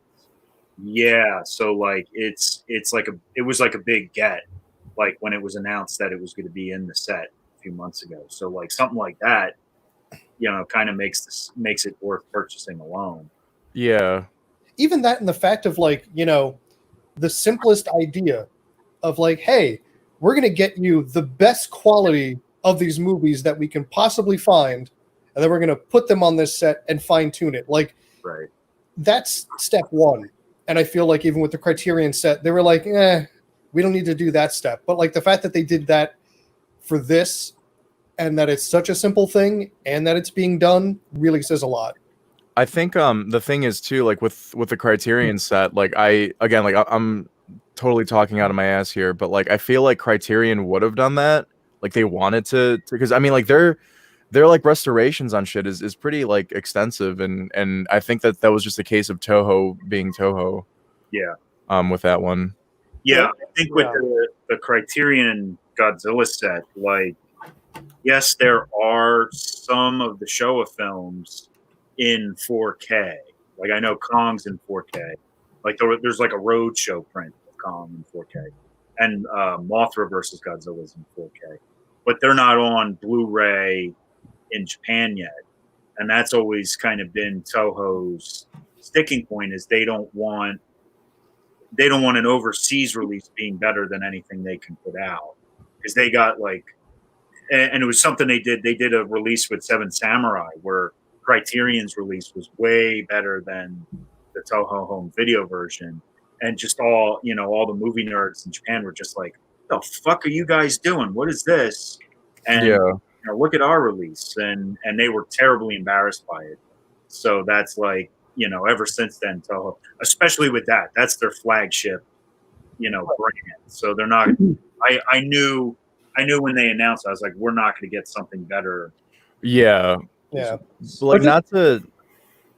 Oh, I was just going to say, like, just for the Arrow set, it really shows, and like you said before, that this was the movie studio and this home video company really coming together and saying, like, what is the best possible package we can put together for this? Yeah. Like, oh, let's pick and choose, or let's have some, you know, petty debate over this versus that. It's like, no, let's put this all together and make this the best presentation we can do for this character. It was literally like no stone left unturned. Sorry, John, go ahead. No. Well, it's like think of an American company like Disney, right? When they release something, they release that thing worldwide. So whatever you get in the States, you'll get in Japan, you'll get in Canada, you'll get in Australia. You know, same thing with movies, anything. the American media companies are smart enough to know that it's not just the American market anymore. So they make things like movies. They'll add American scenes, like in Iron Man 3. For like scenes for China. And it's no different than Toho adding scenes for America. When they were shipping movies over here. Mm-hmm. But I don't understand why Toho sort of like trips themselves up with the Western fan base. Yeah. Because I think we are the biggest market for them. I think we always were. I think we still are. Just seeing the spending powers of the Western fan alone for like my own work and Nick's work and the stuff that Michael sells, his toys and everything. I don't know why. Like it would behoove them to make the best thing possible, not only for Japan but for the States as well. Yeah. For something going back to what we said originally. I'm going to cut you off, but no, you're good. For their biggest import, their biggest export, you would think that they would have all the bells and whistles there to sort of give to everyone. Right. Yeah. But they don't do that, and it's kind of sad. And then Daiei or Kadokawa, whatever they are now, with Gamera, they put it all out there. Yeah, it's almost like Toho's being George Lucas with this. Yeah. It's just like, oh, you want this, but we're not going to release that. And it's like companies need to realize this isn't a national thing. This isn't a company thing. Like, these characters now belong to the world. And if you want to put it out there, why not do it in its best face? Right. And I feel like, pardon my ignorance with a lot of this shit, but like, couldn't Toho like theoretically just like let Criterion do the work and then just like bum it from them and just like release it themselves? Like, Absolutely. That's what they did with the first one. Is they let them remaster it, and then they got the benefits of the new scan. I believe the Criterion version is still considered like the superior release of the original 54 film. And yeah, they did the same thing with Seven Samurai, but I don't know, when they remastered Seven Samurai a few years ago, some of the guys at Criterion said, like, in message boards, like, yeah, they were kind of surprised we took a year to work on this. They took 6 months to work on all 20 whatever Godzilla movies for that 2000 for that broadcast. Which those are the copies we have now. Is they're the HD masters from whenever the movie showed over on, I don't know what channel in Japan. I actually had them off a torrent site. I was just like, oh yeah, it's still got all the flickering and everything. I will tell you, there's one difference in Japan over the United States as far as maintaining these products, where in the United States, we have to go back and erase like 50 years of neglect on a film, whereas in Japan, they're continually upgrading. Right. Soundtracks, perfect example. With the exception of a few movies, I can't name a Japanese film that you can't get a soundtrack for, or it's not available. Whereas in the United States, it's a whole different story. I think part of the issue may be, as far as Toho's concerned, because Japanese businesses are mystical anyway, but they probably don't see the same push for it in their own country, and then they think, well, why should we bother? I'll just tell this really brief story, and it makes a good point about Japanese business. Not to interrupt you, I'm actually going to pop out real quick. You guys keep going. You go ahead. Okay. Pull myself off the stream. In the 1970s, a copper pipe company was trying to generate business in Japan. So they met with all these pipe manufacturers and pipe companies, and they said, hey, we want to help you change all your lead pipes to copper. And the Japanese are notorious for shaking their head in agreement. Oh, wow, that sounds great. We can't wait to start. Then as soon as they leave, and say, hey, when do we start? And they go, well, we thought about it. We don't want to go forward. So this company kept pressing it. And finally, the guy in Japan said, well, and they said, you really ought to change to copper because it's safer than lead pipe. And finally, the Japanese guy said, you know what? Japanese water is different. Lead is what we want. I mean, it's just a whole, it's just a whole different, set of rules. And I know it's frustrating. I'm a fan, and I'm frustrated too that, the American products aren't as quick and as forthcoming as they are in Japan. But it's going to come down to, and I think we're seeing that get chipped away, especially with the Monsterverse properties. But when you consider how things are now versus how they were in the 90s, it's improved dramatically. Yeah. Yeah. But in the 70s, Toho didn't care, because, you got $500, excellent, here's a license, Yeah. But then when things started going back up, and I think we can thank Mattel for that with the Shogun Warrior series and the Godzilla Gang series, because it was the first time that the American market was able to show that Godzilla was marketable at that level beyond just matinee shows at the local theater. Yeah. That's a good point. That's a really good point. Yeah, I feel like. Oh, go ahead, man. No, I was. I think you guys know the story, but Mark, I was approached by a man from New Zealand who has a chain of stores, and he wanted to license my posters to sell in the stores.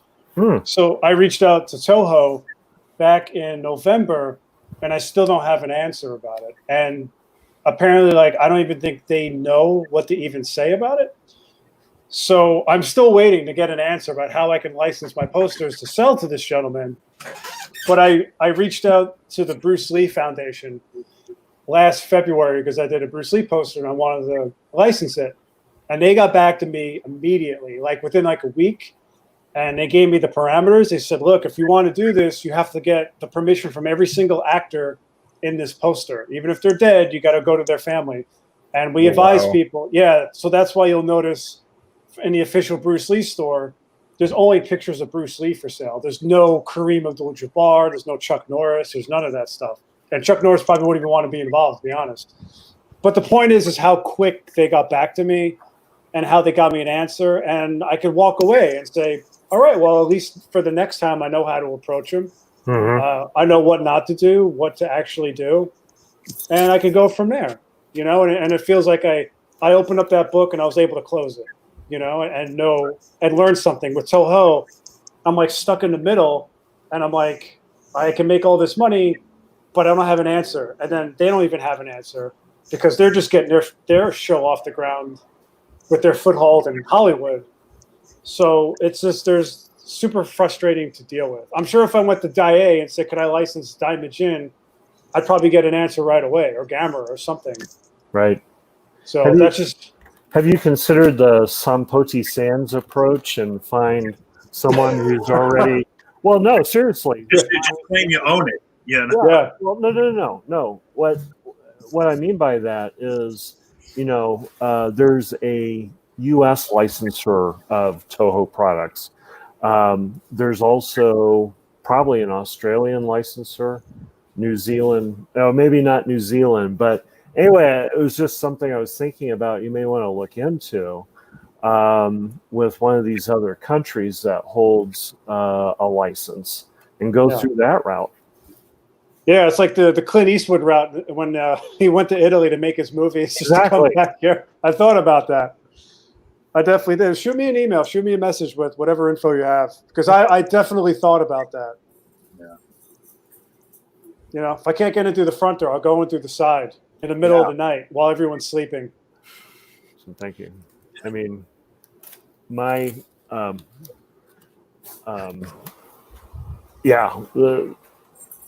the side door is better because then there's more surprised people. Yeah. Serious, while they're sleeping in their bed.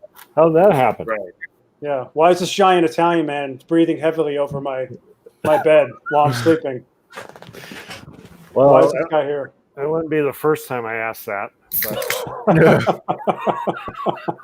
But So we got here talking about the Gamera set. Yeah. Yes. How many of us are getting? Well, like my thing is that I want to get it because I definitely want to support releases like that, just because, you know, like I mean, like I do love Gamera too, but just as like a fan of the genre, like I always, like, anytime they do something like this, and I feel like something like this, like, they put so much effort into it, where even if I had like a passing interest in Gamera, I still would have gotten it, because it's you know, it's just insane, because it's like the whole like it's not just like the Gamera, like, I mean, you get the movies, but it feels like it's acknowledging, like, because it's got the comic books and stuff in there too. It's like every like medium of Gamera in there, and it almost feels like it's kind of like like when they were like putting it together, it's like they saw the Criterion Godzilla set and they're like, all right, you know, and then like they just like they really tried to upstage them with that, and they did. I think they totally did. Yeah. I think the more people that get this set might set the idea of, like, people do want stuff like this. Like, this is the way that things should happen. I mean, hell, if this set surpasses sales of the Criterion Godzilla set, I think that would make an even bigger point. Mhm. I don't see that happening, unfortunately. 'Cause I also just feel like the Criterion guys like that will like collect that stuff too. Like they probably, like, I don't know how they feel about this, but like, yeah, I feel like with Godzilla, it's like you got like the Godzilla fans, and then you got the people like that will like collect any Criterion release too, and like that's like a rabid community too. But yeah, like I feel like this one's definitely, because like I have like I pulled them out earlier, but like I have like the like Mill Creek did all of them at one point. And these are good releases too, but like they really went all out with or Arrow really went all out with the one that they're putting out. Yeah, the quality of those Mill Creek ones are good, but you know, the extras are wanting, and I think that's what this thing's going to do. Yeah. I have the Mill Creek when they condensed them all, save for Brave.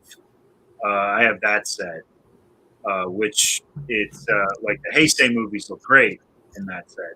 Yeah. They're not good as the new one, but then like some of the Showa stuff, I remember saying I was texting Mark because like I watched them all, like I ran through all of them last year before G Fest, and I was just like, wow, this printed Jiger, this looks like shit. Like this looks like a VHS port or something like that. And he's just like, wow, you're with the Mill Creek set.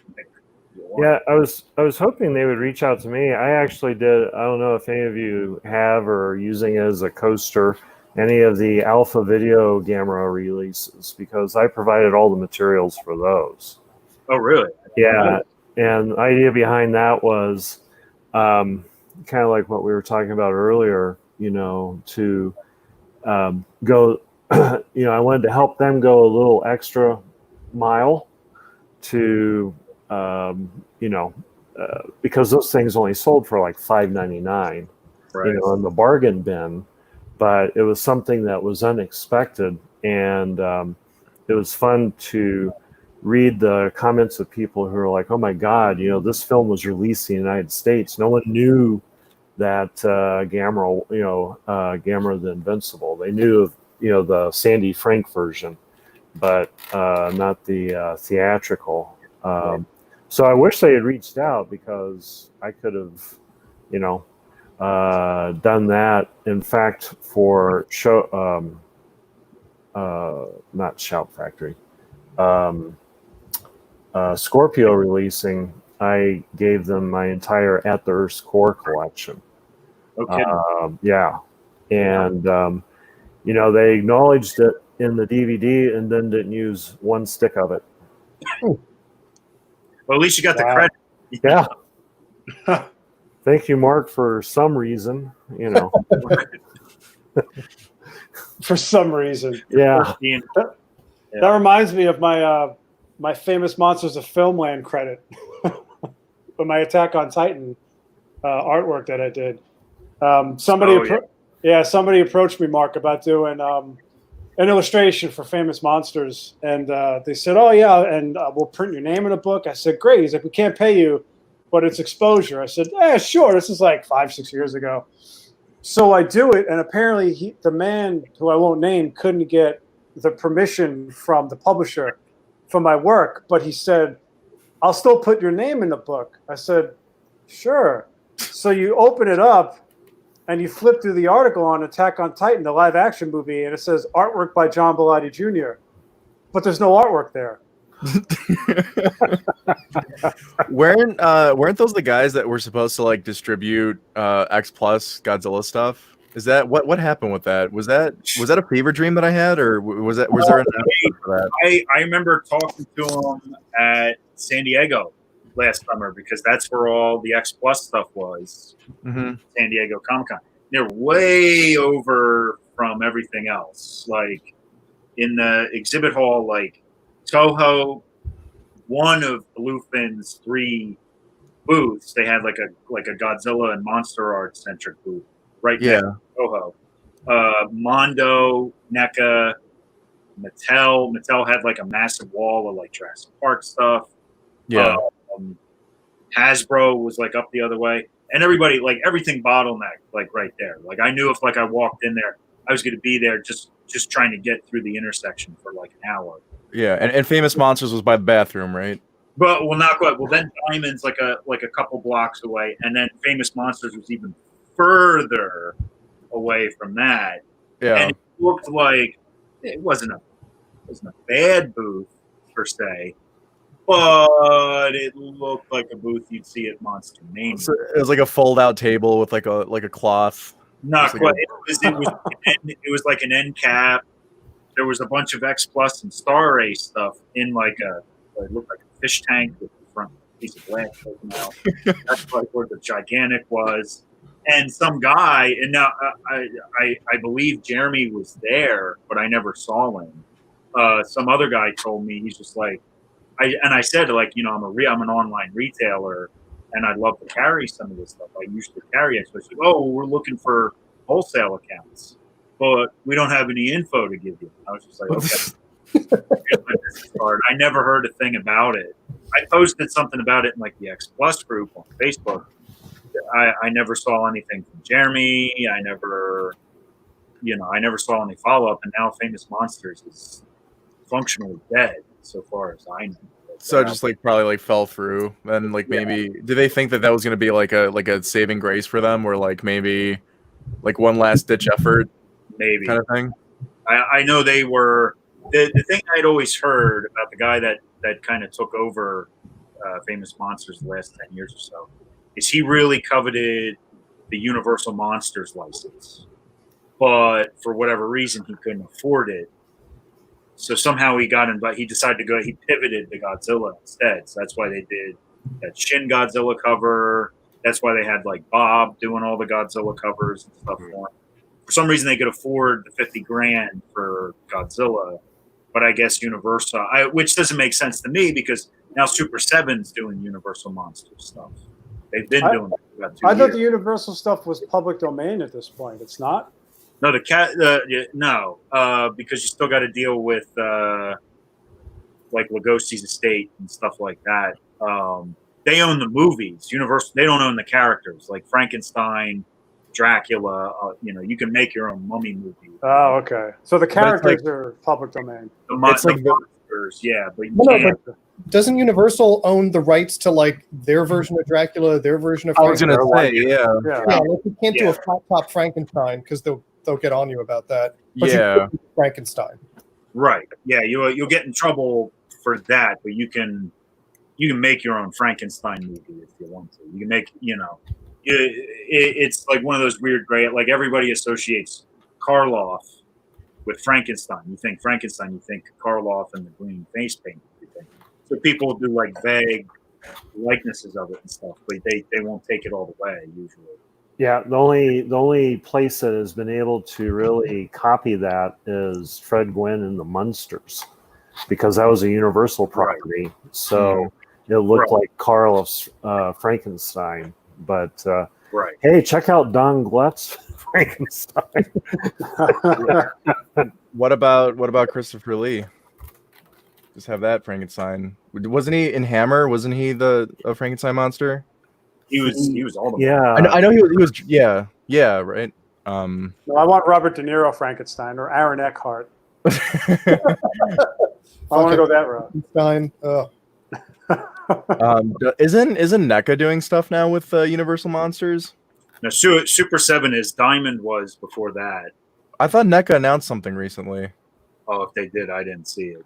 Oh, you're blocked. I forgot. Yeah, that's right. Randy blocked me for criticizing them selling an exclusive Godzilla to Target. So, but with no segue whatsoever, let's talk about G-Fest canceling for this year officially. Yay! Oh, Is this the last time we did one of these? They were still they were still full steam ahead, and it's canceled since then. Yeah. It kind of affects all of us, in one way or another immediately here. Not so much Mark. I know Mark doesn't give a shit. But I want to chime in. I don't give a shit either. So you live 10 minutes from it is the only that yeah. Well, But any kind of thoughts or any kind of the only reason I went last time was, there were two reasons actually. I told my niece I'd take her anywhere she wanted to go for college graduation. She wanted to go to G-Fest. And, to see you guys, right? Sure. Because, so, beyond that, I don't really sit in the panels, or I just hang out in the dealer's room and irritate Mike's customers. And David always asks. He always says, whenever you're not there, he's like, "Where's Suggs at?" And I was like, "I don't think he's coming this year." So, yeah, shout out to David. And I saw your post. I'm sorry, like I said, I can't reply back, but next time I come out there, I'll bring the humidor, and we'll all get together. Nice. Yeah. But yeah, I'm sorry, Nick. Go ahead. Oh, I was just going to say, I think everything has been said that needs to be said about G-Fest being canceled this year. But if we want to look at one good thing, it's just that the next G-Fest is going to be in a new location. And I think everybody who goes to G-Fest can agree that that's a smart move. It's long overdue. Yes. Yeah. I mean, nostalgia and memories aside that people have at that hotel and the layout and everything, it's gotten too big for it and it needs to go somewhere else. And the fact that they're just going to a hotel that's across the way, that's win-win for everybody, in my opinion. yeah. I did look at pictures of the new place and came upon like one of the pictures that's on Google for people reviewing it is just like there's a furry convention like right in the Oh yeah, baby. I can't remember. And I think I sent it to a couple of you guys. I was just like, yeah, this is where G-Fest is moving to. And there's like one person's like a llama or something, and then on all fours, and then Nice. like a taper. Somebody's like a bipedal taper, and I was just kind of like, I'm gonna slowly back out of my browser here. I'm bringing my leather members only jacket. I come back. Is it still within walking distance of the Hofbrau? That could be a deal killer for me. I would think so. I think it's like next door or something. Oh, I don't. It's in the neighborhood there. So Wait, what is the what's You know where the convention center is across the street? yeah. If you're facing the convention center and you're walking out from the Crown Plaza, you make a left, and it's literally at the end of the convention center is this hotel. That's where it is. Ah, okay. However far that is, that's the distance. Do you guys know the name of the new hotel? It's a Hilton, isn't it? Oh, the Hilton? Yeah, it's literally like right there in the corner. Awesome. But it's amazing because you go out of the Crown Plaza, which is like a public school basically, and you make a left, and you just walk through those other hotels, and it's like it's like an Ivy League college next door. All these other hotels, you go in, there's a Starbucks over there. You grab breakfast, but then the Crown Plaza is like the school from Lean on Me, you know. Where JD's getting his head bashed in on the grounds. It's like, oh my God, what the fuck? You know, it's like the AC's broken, escalator's broken. Pat, it's the Hyatt Regency is the name. Thank you, Pat Levy. Yeah, the elevators were the worst at the Crown. Oh, they're terrible. Well, at the end of the show, like we were in the basement because why wouldn't we be in the basement? Right. And you go to the elevator, and there's just like, it's empty. You go up the next floor, and there's like 100 people get in. Or you're in the lobby, and you go to the elevator, and there's like a sea of humanity waiting to go upstairs and bring their toys and shit. So I have the best elevator story from G-Fest. 2 years ago when we had Satsuma replaced, Akira Takarada had like last minute surgery or something. So Satsuma kind of came into bat. I remember that. He and I sort of, you know, we're Facebook friends and stuff. I don't really know him, but we are acquainted from other shows he's appeared at. And Saturday, that was the year the elevators had no AC. Like the AC was down and all 6 elevators, whatever. At the end of the day, Saturday, I get in. I'm like first one in, so I'm all the way up back against the wall in the elevator. Then just get a bunch of other G-Fest attendees that have been walking around in that dodgy AC all day, and they just all pile in. I just had a guy, very gamey, with dandruff on his famous Monster shirt, like right in front of my face, like right here, just the shoulder there. And then Satsuma comes in from the autograph lounge or whatever. You know, he's got the full kimono. He's got a fan. He's got a Japanese fan. I'm on like floor 14. He's on like 13 or 12. I don't think there is a 13 because nobody puts a 13 in. And then these guys in a packed elevator, they ride all the way up and get off at 12. And these 2 dudes just stink to high heaven in this thing. We ride all the way up, and I just ride up with this dandruff right in front of my face, 12 floors. And they're just stinking up this no AC elevator. They get off. Satsuma and I had made eye contact when he got in, and he just turns around, he just takes the fan, he goes, "Woo!" And I just lost it, and you understand some English, but you have to say it very simply and very slowly. I go, very, very bad. Well, he doesn't. And he gets off, and it, yeah. So it's long overdue for like a venue change for that one, because like they always kind of have construction or something going when G-Fest comes around. It's like this show's been there for like 20 years or something. So, you know, you'd think they'd find an off weekend, but it's always been suspicious to me that the AC's down or, you know, Bill Murray's building a restaurant. Yeah. Something.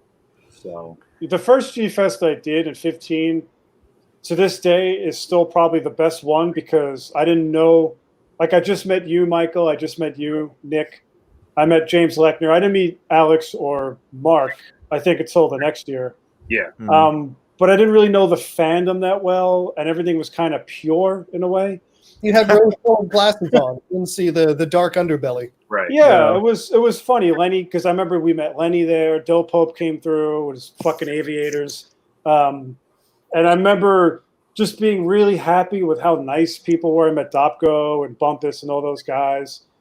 And it was fun. And then when I started like paying attention more, it just seemed like every year after that, like, you know, there was like some sort of issue or drama with either my artwork or someone else's artwork. Like the artists just keep getting kicked around at that show. You know, we got kicked out of the artist alley room or in the basement.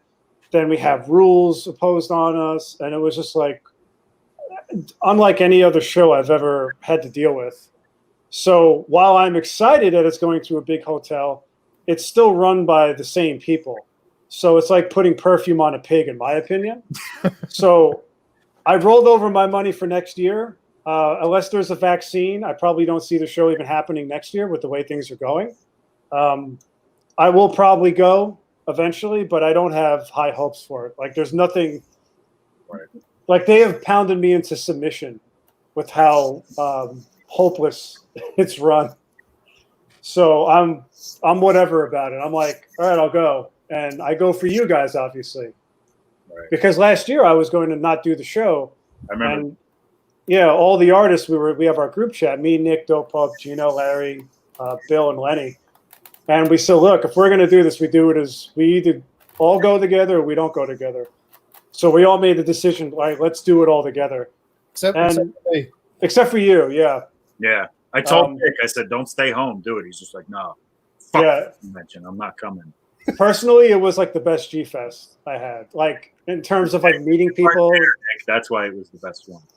Yeah, like the black cloud was like gone. Lifted.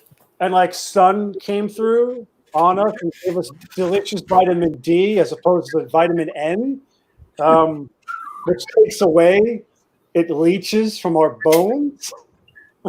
Hey, Nick, I wasn't there either, so That's half of it falls on me too. You were both missed, but point being is that the artists have gotten kicked around so much. It's like, you know, most of us make more money at other shows at this point. So what's keeping us there? And most of it is just hanging out with you guys, you know, like the good times that we do have. So if I go, it's mostly going to be because of the friends I've made at that show. Yeah, I definitely, I think it was last year where I had to kind of come out in like January because there was going to be this G-Fest civil war between Dealer's Room and AA. And I had to be like, you know, certain individuals saying like, oh, the dealers are out to get us. And I was just like, I was telling you and you two, like, that no dealer worth their fucking salt in this room is too bored with their lives to bother getting upset about AA. You know, like they're not, you know, they have better things to do. And I actually had to kind of go into like one of the Facebook groups and say that, like it's one or two scuffed up Bandai dealers saying this shit. And they also hate the other dealers because their product's garbage. And it looks like, you know, they can literally sweep all their shit into a milk crate and walk out, you know, 10 minutes after the show closes. So, you know, stop, you know, and of course then people are like, no, it's certain individuals and blah, blah, blah. It's not. It's, you know, but I remember that it was just like you guys were getting so beat up that, you know, like when Nick when you decided to stay home last year, I was like, yeah, it sucks he's not there, but I don't blame him. You know, like, yeah, it's shitty. That whole 33% nonsense that amounted to nothing. Right. Yeah. It didn't matter. No. It didn't matter at all. Nobody cared. The Toho police weren't there. Like nobody cared. Yes. Yeah. So, but yeah, that's there's this. We have a Facebook group for the artists, and as much shit that I give G-Fest, I will say that the Artist Alley is strangely unified for the most part. Right. Because we have a group and we all kind of democratically figure out things together. And I noticed, like with the dealers, like you're probably the most vocal dealer in there. You know, Michael, I would disagree, but sure, go on. Well, you're the one that'll step in and sort of represent, you know, not only yourself, but like the sort of attitude or like what goes on. Right. From the dealer perspective, I should say, where other guys won't bother. Other guys will say, you know, like scuffed up Bandai dealer will blame Artist Alley for taking away his sales when his scuffed up Bandais are overpriced. But, you know, you'll come in and just democratically dispel any sort of bullshit. Right. You know, and I think the artists a lot of us are like younger and a lot more of us are into social media. We use it a lot more. So there is like a nice unison there among the artists, and we're all kind of in it together, sort of getting kicked around by that show. So that is like the one nice takeaway from it. And again, it's not every artist. There's a few dissenters, you know, but overall it's not bad. Nick, would you agree to some of that? Oh yeah, I feel that out of everything that I've witnessed with G-Fest, that Artist Alley seems to be the one like unified front. Yeah.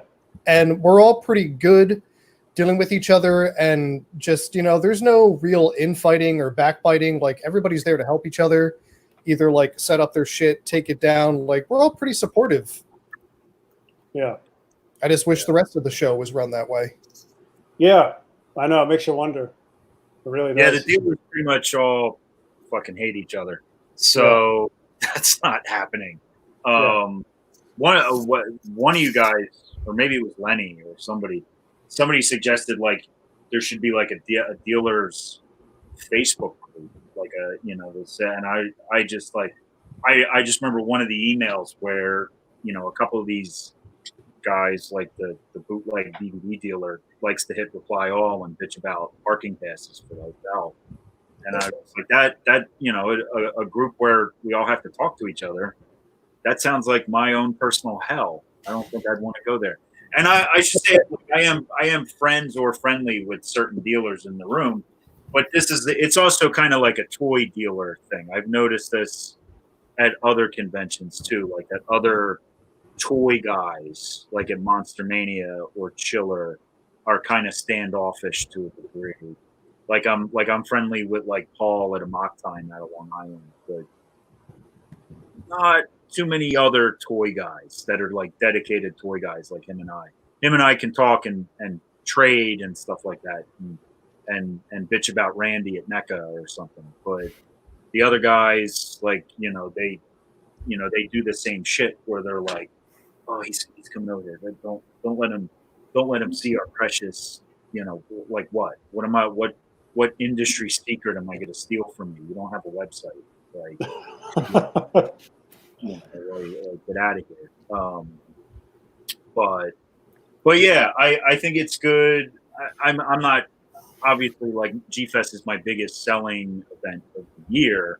I'm not thrilled that it's canceled, but at the same time, I think it's a good thing in light of everything that's going on, including all the drama and stuff. I think it's good that maybe it has like an off year where it doesn't happen and take a break. Everybody can get a chance to sort of cool their jets. Absence makes the heart grow fonder. Exactly. That's true. Perfect. But I do have to go back to my fake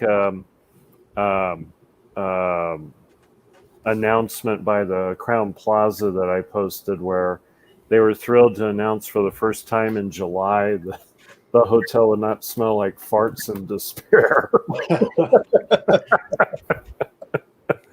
And cheese curds. There won't be a weird auxiliary channel playing Sentai in the middle of the night. Part of the fun of going there, we're seeing people who were not connected to the convention, either checking in or checking out. Oh yeah.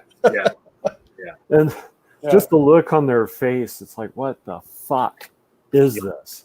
I remember talking to one of the servers during breakfast in the breakfast, the breakfast bar there, and they were talking about Exotica being there the weekend before. And for those that don't know, Exotica is a porno convention. It's an adult film convention that, like all the conventions that come into Chicago, are usually in that neighborhood where G-Fest is held. And Exotica had been there that year, like the weekend before, and the server's just like, well, you're here for the Godzilla convention, huh? Like, yeah, this is a lot different crowd than we was here in the hotel last week. And I think like Doug Pelton was sitting next to me at the time. So, yeah. I have a friend that has a sister that used to work at the Crown Plaza. She used to work like at like the registry desk or something, or what would you call it?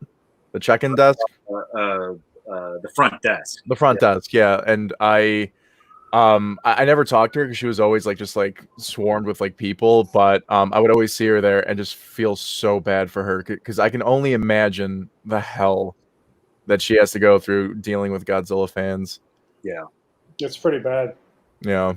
It's funny that the first year I did the show was sort of like just kind of getting out there was like Homer's Odyssey, because I was just kind of doing everything by the seat of my pants in 2015, and I got there like super late and everything. It was like 3 a.m. or something before I got there, and a dealer I am friends with now, I'm not going to name them because I don't want to sit there and embarrass them. I didn't know him at the time, but he was there with all his help, like right in front of me. And there was some kind of issue with the credit card on file. And he was just sort of giving them the business at the front counter. And he, at one point, I'm just sitting there watching it. And like Bob Eggleton and a couple other people were like off to my left, you know, getting ready to go up for the night. And I'm just standing there like, oh no, I'm almost here. Like, don't tell me the machines are down or something. Like, and he was just he stormed off at one point. And like, I just felt so bad for the person. I just kind of like stood up. I was like, hi, like, here's my info. Tell me everything's okay, so I can just go up and go to bed. And I was fine. It was all just some kind of miscommunication on his end. But yeah, I said to one of the women at the counter one year, I said something like, "So you guys kind of like hate this convention when it comes around? Because I think I would." and they're like, she was being polite. She was like, "Oh no, you're the G Fest, right? Yeah, this is great. This is great. What's the convention again?" And I'm like, "It's the Godzilla convention." She's just like, "Oh yeah, it's great. It's sure, yeah, we're sure glad to have you here." And, just like the diplomatic answer. Yeah. Inside, she's just like, "Oh fuck, just kill me." Yeah, shoot me now. You know what's funny when I Slowly. when I apply for like other conventions, like a real convention, like I just applied for Anime NYC for this year. It's probably not going to happen, but I just want to get my name in there anyway. And they say, what shows have you done? And the first one I do now is New York Comic Con. Then I'll do Baltimore Comic Con that me and Michael did. 2 very big shows. I'll do MegaCon, another big show. I'll do 5 Points, WinterCon. And G-Fest, I'm always like, do I put it? Do I not put it? People don't know what the fuck this is. I hate this show. I'm embarrassed of it. It's like looking at pictures of me when I was young and fat is how I feel about G-Fest.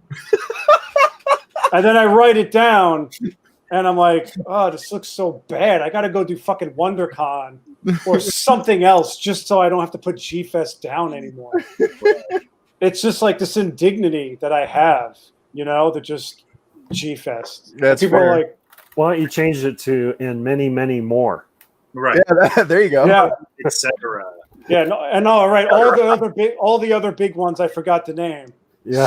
San Francisco, I think. No, San Diego, and then et cetera, et cetera.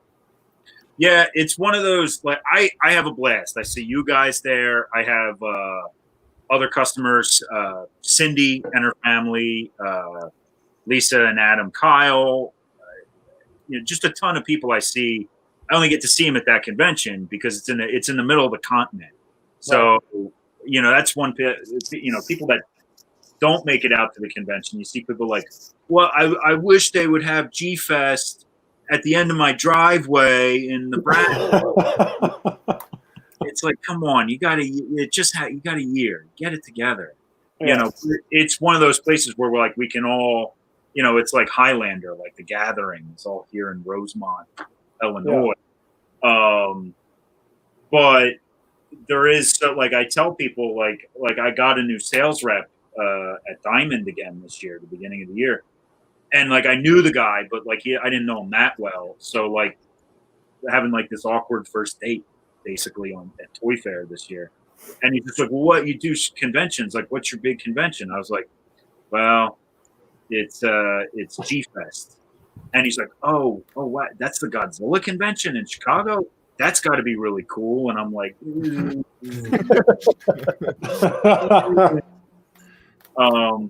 that said, I don't want to shit on it completely. Like, I do have a blast.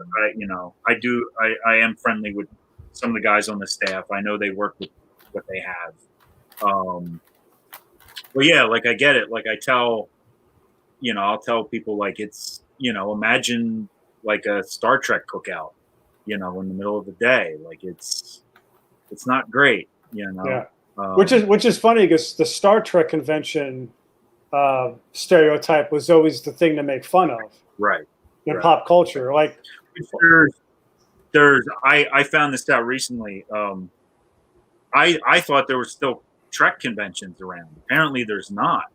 Like, there's only one, like, out in Las Vegas now. There's a big Creation moved it out there, and that's all. The other ones all over the country are apparently gone. oh wow, I know about the Vegas one. Yeah, the Vegas one's like a big deal. I see him and his girlfriend have like a Star Trek novelty band that they take out there every year, and they're like one of the house bands for all that stuff. Yeah. Yeah, that's usually like, imagine a bad Star Trek convention in a hotel. You know, it's kind of goofy, you know. Yeah. But you know, hopefully next year, you know, it'll be bigger and better things. So Yeah, I'm kind of happy, like on a personal level, that they delayed it this year, or they didn't delay it, they just canceled it, and we're gonna wait a year for it because I can get back into shape. I can finally fit into the skimpy outfit that Mike is having me wear for his booth. Basically, I'm gonna be a booth babe. I was supposed to be a booth babe this year, but I got pretty fat, so that would have looked really bad. It probably would have like deterred people from the booth. But blended into the rest of the crowd. Yeah. Yeah. Is this the VR thong again? I mean, Yeah. Oh yeah. See, Mark knows. So by next year, I'll look great, and I'll attract more people to the booth. Oh yeah, I probably should have mentioned that I help Mike at his booth. he does. This is I always think about this too, because I'm always just like, oh, I got to lose weight. I got to be in shape for G-Fest. I remember the first year I did it, like August Rigoni was next to me selling his book. Yeah. And he was talking about, he's like, I think I got to get one of my suits. He had to get a suit fixed or something. He had to get something. He had to take it to the tailor. And I was like, you're going to wear a fucking suit at G-Fest? Like, what are you talking about? Like, if you have sneakers on and pants, it's fine. Like, Yeah. you know, No, it's a black graphic tee convention. That's perfect. That's what Tony said. And when he said that, the next year I wore all different colored shirts just to not look like that. Yeah, like I don't know how many people ever notice this, but I wear the company shirts in the dealer's room, but I always change out to a different graphic tee for hanging out afterwards. Which is like, the one thing I collect more than anything else is graphic tees. Like, that's actually, my biggest collection, and I'm constantly getting new stuff. And I always try to have new shirts every year for it. And I think it's mostly just like this thing in my head. Like, I have to beat myself from last year. I can't repeat anything. Like one year I had the Godzilla shirt that was a ripoff of the Ori shirt where he says, like, drugs are the real monster, and he's ripping some kind of pill in half and dumping it in Tokyo Bay or something. But yeah, it's like there's all this effort to, you got to be in shape. You got to look good. You got to do this for G-Fest. And it's then there's the scuffed up Bandai dealer that brings all his shit in a milk crate. and he's the 20-year veteran. So. It's I mean, like I've been by the booth, and like those Bandais have pretty loose arms. I think people were probably like spinning him around or something, or I don't know what's happening. Alex, Yeah.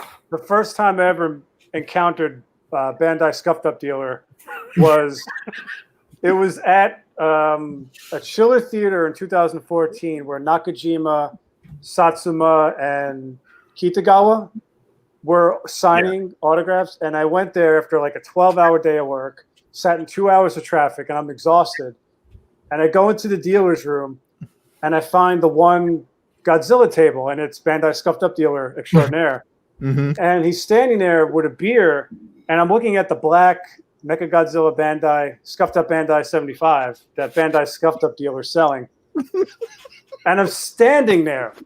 I'm not exaggerating, for at least 8 to 10 minutes, standing there as he is talking to another guy who we know in the fandom with a beer, and he's literally next to me talking to his friend. Yeah. And he sees me holding the Bandai Scuff. the scuffed up Bandai. And I'm just like, you mix it up. It sounds yeah. better when you symbol the words. It yeah, makes it Bandai. funnier. So I'm holding Bandai Scuff, and Scuff Dealer is there. And I'm just like exhausted working a 12-hour day. And I'm like, this is the Mecha Godzilla. And I'm just like staring. I'm like, for 10 minutes, it's going on and on. And At that point, it's open season. Just walk away with it. And I just said, how much is this? And he's like, oh, it's $75. I said, thanks. I put it down. I walked away. Yeah. And I know who it was. I was like, whatever. And then fast forward to the next G-Fest, and I find out who Scuff Bandai Dealer is. And it was him. And I know the other guy he was talking to. Like, I still talk to the other guy. And I said, terrible customer service. And he was charging way too much. I've had a run-in with that too. I feel like Scuffed Up Bandai Dealer kind of like has like that personality of like, I'm gonna pick this person right here, fuck you. And that's kind of, I don't know, that's what I've noticed. Yeah. Even at his table, like when I go into dealer's room and I see Bandai Scuff and I look at Dealer Scuff and I'm like, Dealer Scuff, how much is this? And Dealer Scuff isn't paying any attention to me. So I walk away and I go buy from Michael or Linda or what's the other one? Chibi, Cheyenne. Yeah. No, Sean will never get my money. Fuck him. No, he's blocked. I don't care. What's he gonna do? Come to my house and punch me? He won't even look me in the fucking eye at the show. I don't give a shit. So much animosity between these Godzilla boys. He's an asshole, and he knows it. But yeah, so like I'll just leave his table, and I'm like, I just want to buy something, and I just go across from him and buy something else cheaper, and a much better condition that doesn't have scuffs on it. So that's my story about Bandai Scuff. That's a good one. Well, and it's always good to know when you buy a scuffed up Bandai that it hasn't been used in photos. And some of you may or may not know what I'm talking about. Wait, like are like that's a great point. Yeah, freshly plucked from a toilet. There's that one, and then there's also the posing on the cleaning lady. Oh, the photos. Well, that's the bull mark and the Nido stuff. As long as you're whoops. Yeah. As long as you're not touching those, you're not. The premium stuff is okay for that. Yeah. Okay. Yeah. The big bad booty Bandai toy. I'm writing all this down. We're gonna have some acronyms to cover next time. Like BSUD is Bandai Scuffed Up Dealer. Bandai Scuff and Dealer Scuff. Is that what I said? Dealer Scuff. Dealer Scuff. They're both the same. I went to Dealer Scuff to buy a Bandai Scuff, and the prices were through the roof. So I said, "F you, Dealer Scuff. I don't need your Bandai Scuff." That sounds like a dirty film, doesn't it? Yeah. This guy makes dealer snuff films.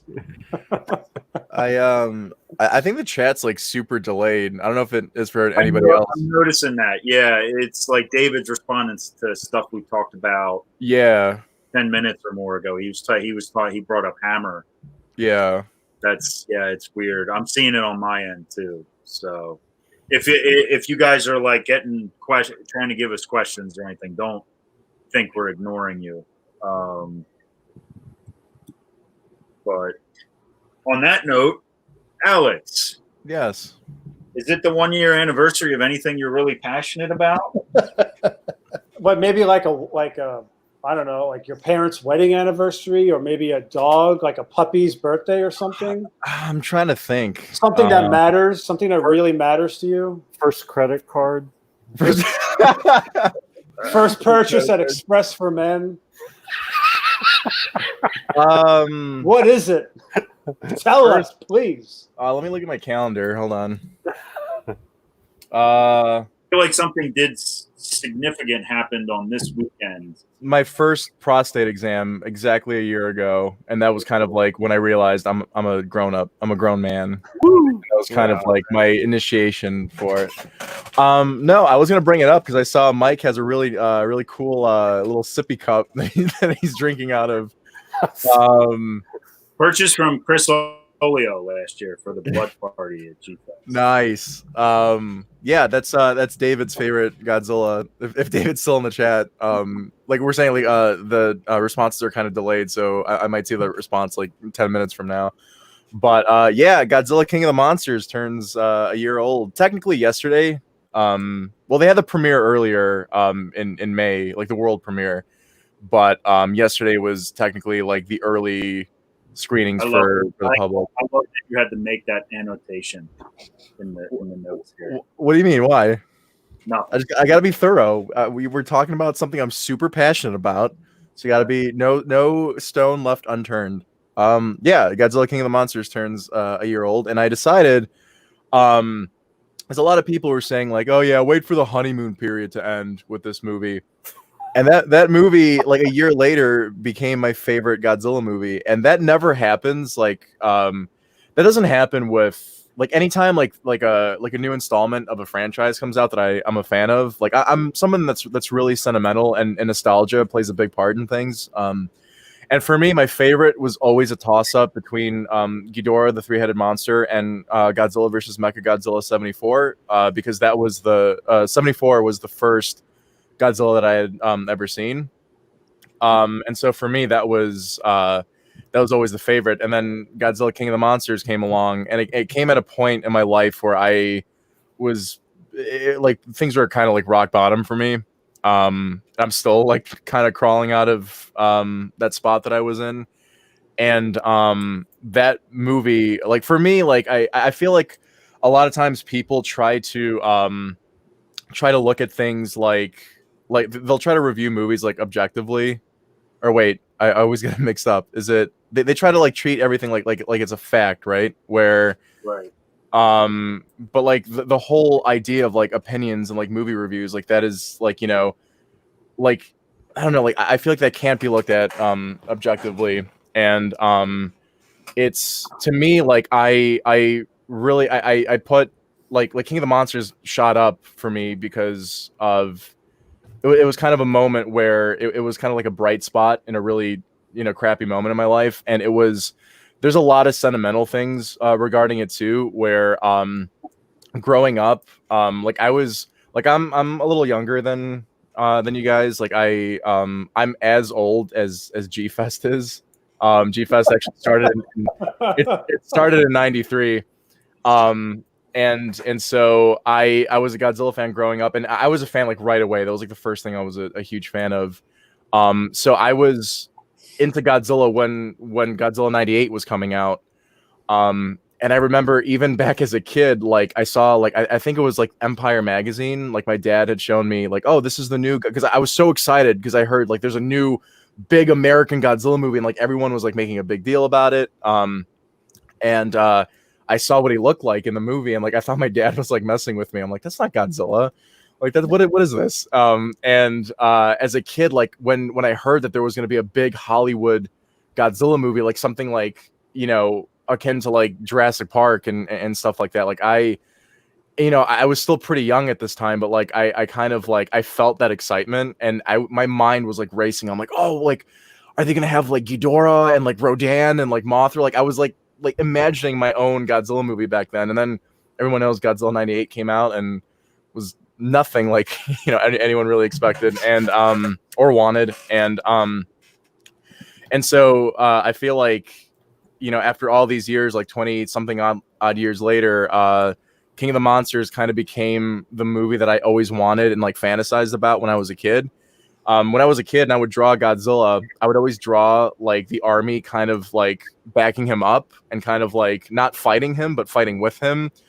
And there were certain scenes in this movie, even when the first trailer came out, that kind of made me pretty emotional because, you know, like I'd always like imagine like, oh, like Mothra emerging from like behind a waterfall, or like Godzilla like triumphantly like roaring as like the jets are like, you know, behind him, like backing him up. And like that trailer alone like had like these moments that I like had envisioned in my head like ever since I was a kid, because Godzilla was the one thing that like kind of like sparked my interest in filmmaking. Like it was like a lot of people know like the Crestwood House monster books, like those black and white old books, and like they had like a little drawn diagram of like a set, like a Godzilla like movie set, and that was kind of like my first look at like because like as a kid, like I recognized, like even though I was so young, like I knew like okay, this stuff is fake, but it didn't really register to me like, oh, it's a guy in a costume.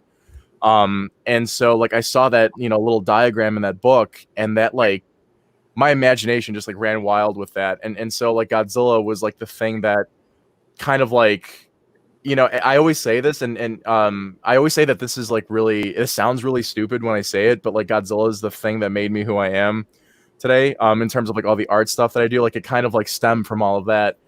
And King of the Monsters really to me felt like that movie that I had always imagined ever since I was a kid. And that's kind of one reason why it's so sentimental to me. And then also it's just a really fucking fun movie. I don't know, like I feel like I you know, I don't want to sit here and say like it's like this perfect movie. Like people will criticize it, and I totally I agree with a lot of the criticism too. Some I don't. Like a lot of people are saying it's like pro nuclear weapon, you know, and pro like it's, I don't know, but like like to me it's just like it came at the right time for me. I remember when I know I'm talking about this like way too fucking long, and I'm like fucking rambling at the point. But when Godzilla 2014 came out, I was so hyped for that movie, and I was kind of, what I wanted that movie to be was basically what Shin Godzilla ended up being. And because I was kind of like, when 2014 came out, I was in my early 20s, so I was like that kind of pretentious like film snobby phase.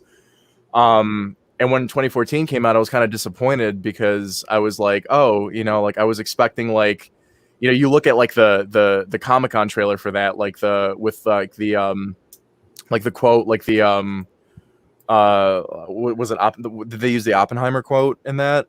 Yeah.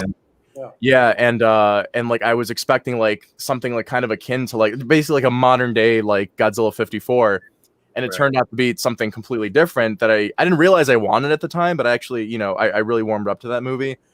So after like Shin Godzilla came out, like I kind of got my fix. Like my inner like pretentious film snob was really like happy with that movie. But then after that, I realized like I just want something fun, and I feel like Godzilla King of the Monsters really delivered that, because to me, I know Mike, like you've said like kind of the opposite, where you felt like it was more like kind of like a Heisei style kind of thing, but like to me, it really felt like a modern day Showa movie in a lot of aspects. But yeah, like to me, like that's just like, it's just a fun movie, and I feel like it got dunked on so bad, and people give like a free pass to because I know like a lot of like the old guard, they're kind of like, you know, sour on like the whole like MonsterVerse stuff in general, but I feel like 2014 always gets a free pass. And like I feel like all these movies, like even like Kong Skull Island, like have like that fundamental issue of like having kind of weak characters. But Kong Skull Island in 2014 always get a free pass, but this is the movie where they're like, oh no, this movie sucks. But it's like, in my opinion, it's like a step above you know, the other two. And that's I've not, like I'm saying, I'm fucking rambling at this point, so I'm done. That's my that's my spiel. I agree completely. I mean, especially of the American Godzilla films, it's the best one. And I'm one of those people that not only liked King of the Monsters as much as I do, I love Skull Island. I thought that was great, and I was surprised when you said people gave it a pass, because most of what I read were people just, you know, shitting on it because of, you know, the plot with John What's-His-Face and whatnot. John C. Reilly, yeah. Yeah, I mean, I thought that was clever. I thought that they really took a chance by departing from the original story, you know, of Kong falling in love with the blonde woman and running up a tower. Yeah. I mean, I really liked it, and I also liked how they set up for, you know, Godzilla versus King Kong. They explained how it's going to happen. But like our conversation when we were talking before all this started, you know, I wasn't crazy about the the family dynamic stuff. Yeah. Project, and they do that in a lot of films right now. But it just kind of reminded me of Hanna-Barbera Godzilla, Yeah. or the Marvel Godzilla, where they would just bring in these disparate characters, put them in a big airplane, and have them chase Godzilla. Yeah.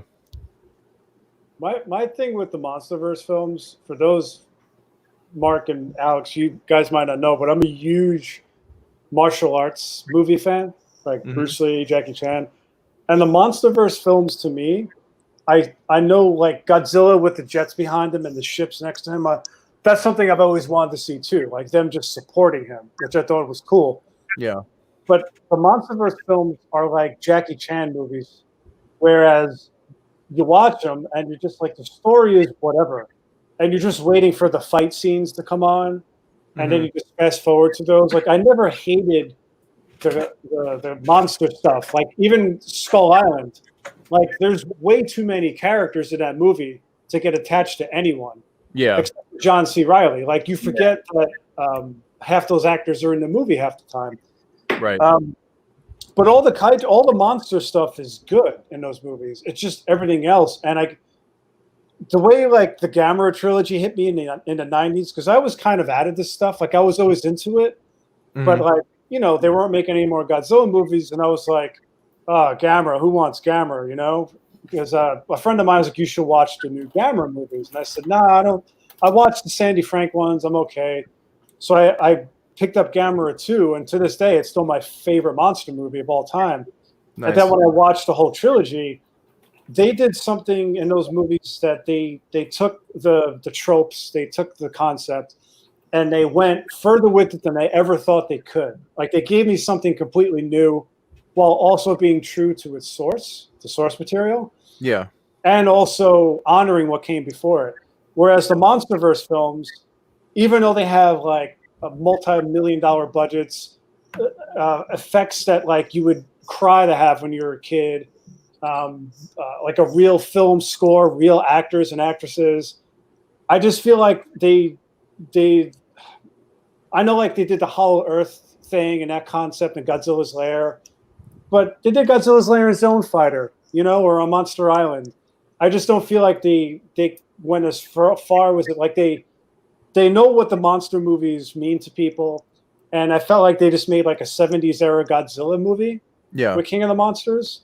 And I get where you're coming from, because, like, I saw Guardians of the Galaxy 2 when I was really stressed out, and to this day, that's one of my favorite movies ever because of what it gave me. Yeah. And I know people don't like that movie.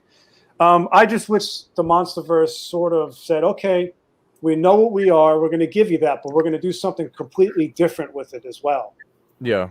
Like, have Millie Bobby Brown, maybe make her have a psychic connection with them. Maybe take the Mickey Sagusa concept and go further with it. Yeah, it's it's funny that they were kind of teasing that. Even when you look at like the marketing for it, like, you'll have, like, because this is, like, kind of, like, I think, like, at the height of, like a new season of Stranger Things came out. Yeah. So they were really pushing Millie Bobby Brown, and, like, there were scenes where, like, you would see her, like, screaming, and then it would, like, the way it was edited in the trailer was, like, it would cut to, like, Godzilla getting hurt. So it's, like, implying like a connection. And even Mike Doherty, the director, in the like on Twitter, like, he was like hinting at it, because, like, he posted like a GIF image of, like, a person waving at, like, a lizard, and, like, the lizard waving back, and then he tagged Millie Bobby Brown in it. So, like, people were, like, speculating, like, oh, maybe, like, there's, like, this connection there. I totally get what you mean too, and I feel like with, like, the American stuff, like, they maybe almost want to try to kind of play it safe. I think after, like, what happened with 98, and, like, just right. like how, like, notoriously, like, I mean, that, like, that kind of shook things up too. Like, and that's kind of something that it doesn't feel like up until like recently with, like, Marvel stuff, like, Hollywood always seemed to be trying, like, when they adapt, like, another property, it always seems like they're trying to reinvent the wheel a little bit. Like, I've said this before, like, on a different live stream too, but, like, you'll have, like, the X-Men, for example, like, oh, like, they can't wear, like, during the 2000s, like, they can't wear their iconic costumes, like, they're going to be all black, like, leather, whatever. And it wasn't until, like, I feel like kind of recently, like, where they kind of really tried, like, to really like embrace the source material, because like this thing has an inherent fan base for a reason. You coming in and trying to change it, and like that's why like now when stuff doesn't kind of like follow what people expect, I feel like there's a lot of backlash, because even take my boy Sonic, for example, right? Like they tried to change him, that got a huge backlash, and then they backpedaled on it, you know, because hey, don't try to fix what's not broken here. And I feel like with Godzilla, like to me, like the appeal too is that with King of the Monsters specifically, the appeal is that we've never seen these characters with that huge Hollywood budget. So for me, it's like, hey, if you guys are like just taking, like you're saying, like it's structured like a 70s like show era movie, and even like I think like to an extent Godzilla 2014 was kind of that too, because Godzilla was barely established in that movie. It's just the focus is on the enemy monsters, and Godzilla just kind of shows up to, you know, save the day at the end. And I feel like I don't really mind that, because to me, like what's different is just like the visual style of it being, you know, with that big huge budget. And you know, in Japan right now, like people, they always dump on the anime movies, which, you know, I'm kind of whatever on. But they're really trying to do different shit with those movies, kind of like to a fault for a lot of people. So that's why I feel like now, like to me, it's like, oh, like yeah, give me a traditional Godzilla movie, because to me, it's like I will always prefer like the suits and the practicality of it, because that's what draws me to the genre. Like I love just like the craft of everything. So for me, like, you know, people like they'll laugh at like, you know, Ghidorah comes in. Oh, are we in the middle of a what? Do you guys hear that? Like the tidal wave, or like someone's inside a bag of Oreos. I think that was you. What? No, I don't know where that came from. But no, like I will always prefer, like people will like look at like Ghidorah and like they'll see like the heads like, you know, being puppeteered, and they're like, oh, that looks so goofy. But like to me, I see like, you know, the amount of work that goes into that. I see the guy inside the costume, like the people up on rafters, like, you know, puppeteering all this stuff. Like to me, like that's incredible that they were able to do that. So for me, like to have like, you know, these characters but with a completely different visual style that kind of more closely resembles real life, I guess, you know, like you know, with like the realistic like CGI and stuff, to me that's the appeal of that. Even if like the way they're structured is kind of, you know, they don't do anything new with it, like the visual aspect to me is kind of new. So for that alone, I dig it. Right. Well, it's kind of like what we were talking about earlier, where I could post a picture of a sketch and get 1 million likes, but then I post like a computer drawing and it's like half of that. Yeah. Because it's like, oh wow, like a sketch, that's something that's real. Where like you know, people think, oh, a computer artwork, you press a button and it just appears on your screen. Right. They don't see like all the work on it. And so yeah, I get what you're saying. I just, you know, King of the Monsters reminds me of the knee-jerk reaction Warner Brothers had with Superman Returns, where they got a lot of criticism for like being quiet and slow and creepy. Like Superman was creeping on Lois Lane, and there was no action. And then they made Man of Steel, and like he's destroying cities. Yeah. And it was like too much, you know? And same thing with Incredible Hulk as a response to the first Hulk movie. Yeah. So that's how when I saw King of the Monsters, I said, oh, they're trying to undo like what the first movie did. I can see that. Like an overcompensation. Yeah, exactly. Yeah. You know, like there was, what is it, the Honest trailers, where they're like, do you remember the first movie where he's only in it for 6 minutes? Well, here and he's like, he's in every single frame of the movie. And I was like, yeah, he kind of is. Like he's, you know, 5 minutes in, he's in every single friggin' shot. I think somebody did the math though, and I think he's on, like Godzilla himself is on screen. Like don't quote me on this, because I kind of want to like find out on my own. But he's apparently on screen less in King of the Monsters than he is in 2014. But I think 2014, like they knew how to use him, like it was spaced out better. Right. And also like just to like I know I've been dominating this conversation, but like one more thing too is you would always say, Mike, that, you know, you're like, oh, I like to actually be able to see the monsters and like what I'm looking at. But like to me, like I love when like the monsters are like silhouetted, like the scene where like, you know, Ghidorah is like, you know, flying towards like the ship that they're on, and Godzilla just like jumps up and like drags them under, and all you see is like, you know, like thunder clapping, and like, you know, you see them like silhouetted underwater, like he's like doing like a death roll on them. Like I love that shit where like they're far off in the background. You know, like to me, it's like there's something more visually interesting about that, I think. Like I really like the 2014 movie. I just watched it again, like on IFC or something like last week. Mm-hmm.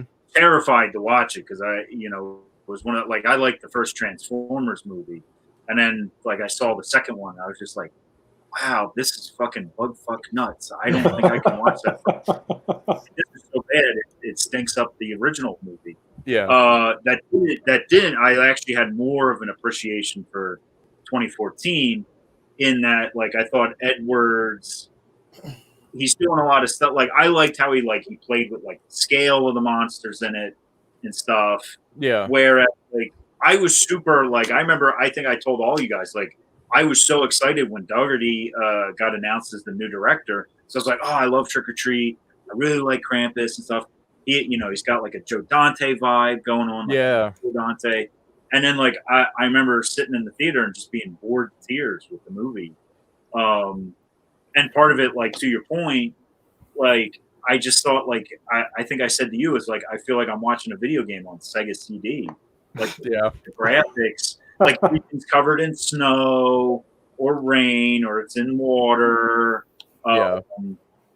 Whereas I know it's not a popular opinion. I remember I'm not saying it's a great movie, but like Pacific Rim Uprising had like the big battle at the end all in broad daylight. Yeah. And I know like a lot of the Japanese fans are just like, I actually like that I can see what the fuck is going on in this movie. Yeah. Even the first one, Del Toro kind of covered everything up, in all the smudgy CGI and everything in the dark. And it's kind of ridiculous too, because like you look at like when they do like those like behind the scenes, like, like they break down like the visual effects, and you see them before they add all those like smoke filters and like everything. The models look they're like photorealistic. They look great. Yeah. So it's like, why are you like, kind of hiding them a little bit? Like I understand that, like, for sure. Like I think specifically like in King of the Monsters, like when Ghidorah first comes out of the ice, like that there was too much like of a snow effect on that. Like you're kind of like you're neutering that effect there. Like there's cool stuff in there where like he knocks Godzilla over and Godzilla gets up and roars, and you see you see all the heat coming out of his mouth because he's a living, breathing thing. But then there's other something like what the hell is even going on here at this point? And that's like I don't really like Skull Island. Like it's one of those movies. Like I watched it like more than a few times, like on HBO. And I don't get why this movie clicks for so many people. But like the big kind of showdown at the end Kong has with the main skull crawler, that's another thing. Like it looks great because it's all in the daytime. Like they kind of trust the special, good special effects or not, they just kind of trust you to see everything. And I think that scene plays best out of all this stuff because I can actually see what the fuck's going on. And that was my biggest complaint coming out of King of the Monsters. It's just like, we're still doing this where we're covering up, it's almost like the friend I saw it with worked on the first Transformers movie, and he worked on the first Godzilla movie. He's not really in the business anymore. But he said of the first Transformers, he said in that big battle, you could tell like, they're just throwing anything into the CG. There's like there's a waffle iron and stuff in there because it's just so much nonsense going on. Nobody's really noticed it anyway. Yeah. And that was my biggest criticism that weekend that, this time a year ago. I was like, with all the Marvel movies and the stuff they do, we're still doing this shit where we're covering everything up with weather effects and stuff. Yeah. It just, I wanted to see these things. And people said that about 2014. Like if you watch, I know like in your video, I was watching it, like there's like a weird thing with some of the home video releases where like you can barely see what's going on in San Francisco, until his dorsals light up. You have like no idea what's going on, like unless you adjust the brightness settings on your TV. Yeah. For some reason, it's been a while since I've watched that Blu-ray, but like I didn't have that problem. But I noticed like people said that, and even the print they showed like on HBO when it went to cable, like didn't like it was like really dark. Yeah. So, that's that's my biggest complaint about the movie, and also all the really shitty instances of humor, where like they have the Silicon Valley guy, the gonorrhea joke. Like I wince. I hear that fucking joke. Yeah. Or also, I think it's the lead guy's his name's Kyle Chandler, right? Yeah. That's the lead actor. I've never been impressed with that dude as an actor. Like he's in Peter Jackson's Kong. Yeah. As like the fake matinee idol actor, and he was on like Friday Night Lights and stuff. He's like the most generic white guy you can get, you know. But it works in that movie. Like he's generic white American dad, and he's actually like he's acting his ass off, and then they give him that line. He's just like, Godzilla killed our son, so I drank, and it was just like, oh, bad. Like, first off, like that, like I said to like Rigoni or something. I was like, that actor does like an amazing trust fall, and the whole movie just lets him land on his ass. It's so bad, like. Even that plot point too, like doesn't really, I don't know. There's something kind of off about that too, because like they try to paint, excuse me, they try to paint Godzilla as the protagonist of that first movie. So like technically, like the kid dying, like how do they know it was Godzilla that did it? There were like two other monsters too, Right, like, running around.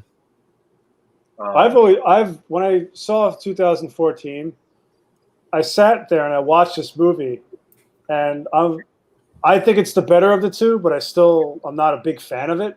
It comes on and I can't sit through it. I find it boring. Yeah. But I'm watching it and I'm like, this doesn't feel like Godzilla. This feels like something else. And I was like, this is starting to feel like Gamera 3 a lot.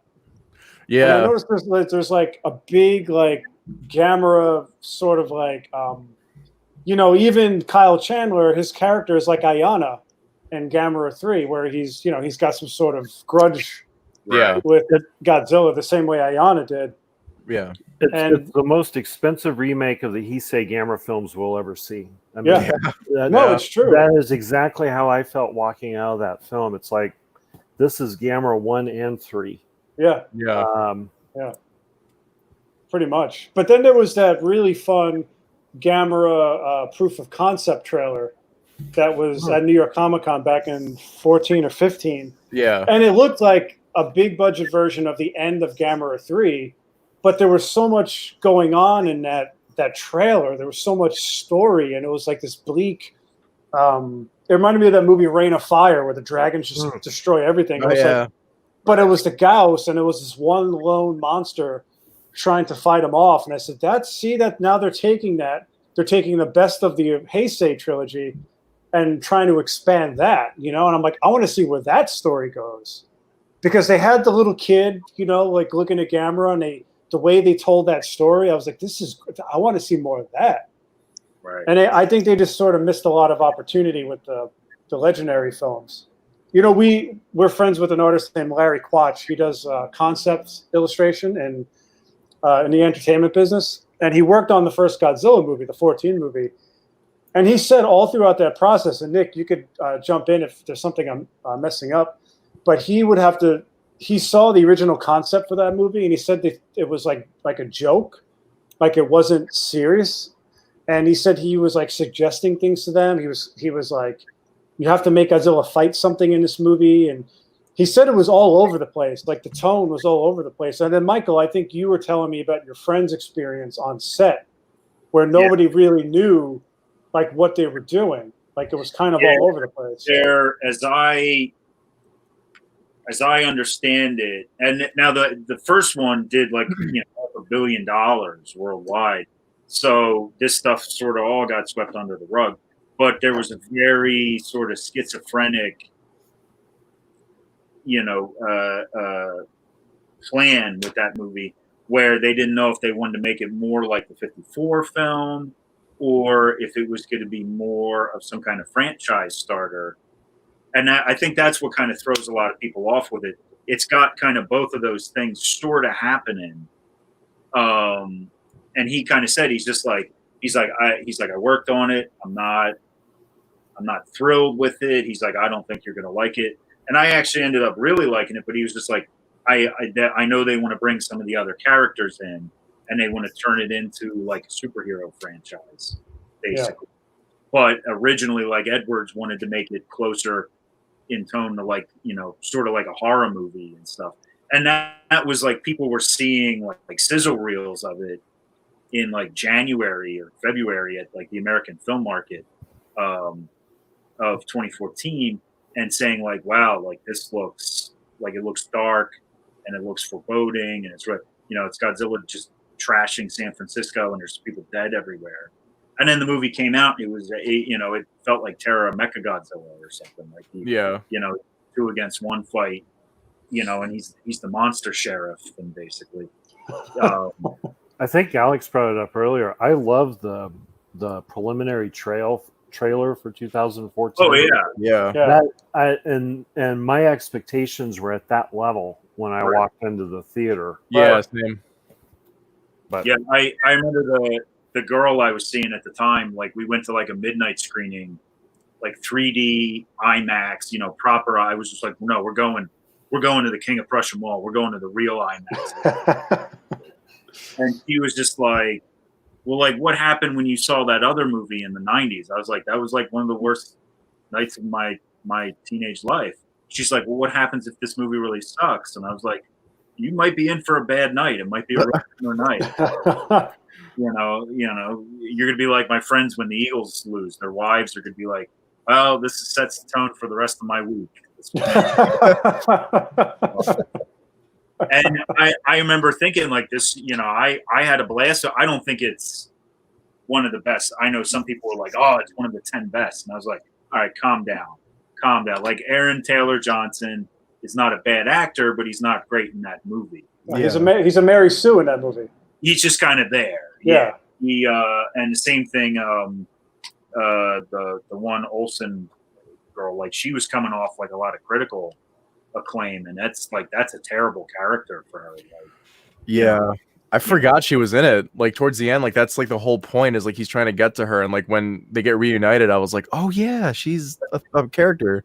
She just sort of disappears in the climax for extended period.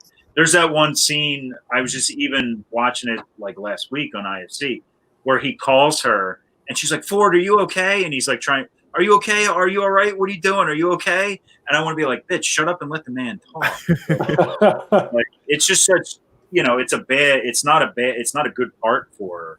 And the stuff with Cranston, like they definitely did like a bait and switch where they whole movie on the idea. This was like his first kind of big flashy role coming off Breaking Bad. Yeah. And I remember even like guys, like some of Kyle's friends on the Kaiju Cast were like, well, I thought he was going to be the main character, and he's, they kill him like 20 minutes into the movie or something, and the rest of it is about his stupid kid. I was like, I don't care about the kick-ass guy. Like I want Cranston. Yeah. So yeah, they definitely did like a lot of bait and switch stuff with the advertising. But oh yeah, for sure. And like it's interesting too, like looking back on it, like they barely showed Godzilla himself too in the advertisement. Like you would just see like his like hands and like feet and shit. His feet. That's even a topic. Even we, like you said, we had that ass shot poster where I'm like, well, we get to see his face? Is this gonna be Gino all over again? Like, come on. Like, well, how do you guys feel? We know how David feels about it, but how do you guys feel about the designs of these characters, like Godzilla, and then now that we got like Mothra, Rodan, and Ghidorah too? Like, what do you guys think? I like them. Yeah, Nick. What? Hi. Hi. Nick, are you there? Good morning, Nick. As I said it all in, I had my fake glasses with the eyes printed on them. That's what it felt like. All right. Forgot you were here. Yes. So what? The designs? What are you talking about? Are you saying like in their current state of like 2019? Nick said, what are we talking about? The wrestler? Yeah, Mickey Rourke was great. Yeah, I love him. What now that we've had like a year to kind of breathe on it, what do you think of the MonsterVerse designs? Uh, The Toho characters. Overall, like, I really like their designs. I think what they did for Godzilla for the 2019 film was to fine tune all the stuff that really wasn't quite there in 2014. Like, 2014 was an interesting design. It stayed true to the character, but it still didn't have some of the iconic like shapes and silhouettes within the form itself. So them changing his dorsal plates, fixing the feet, stuff like that was good. But I still think there's an element to these characters, and that goes for all of them, Ghidorah, Rodan, Mothra, that they focus too much on making them look like biologically plausible creatures, where they move so far away from having like nice ornamentation. Like, I miss Godzilla having like the really big furrowed eyebrows. Right. That, you know, they just kind of blend into his face. He can emote with them, but I really missed like those Oriental dragon heavy brows. Right. Or you know, his eyes, like his eyes in the Japanese films, like the '89 suit, they're dark and foreboding, but then the '68 or the '64, like you see his eyes, and I felt like you can't see the two like his eyes in the legendary films.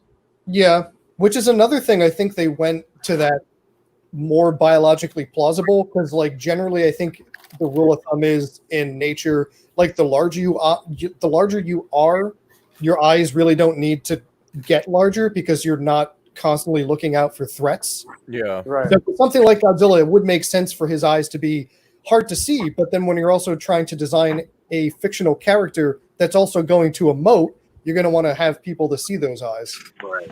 Well, Nick, I think we had a really, really great discussion on a live stream about the difference between the Japanese designs and the American designs. And I think we were talking, and I was talking to Gino about this too. It's like Godzilla is known for, you know, in all his incarnations, there was always common threads there that sort of tied them all together.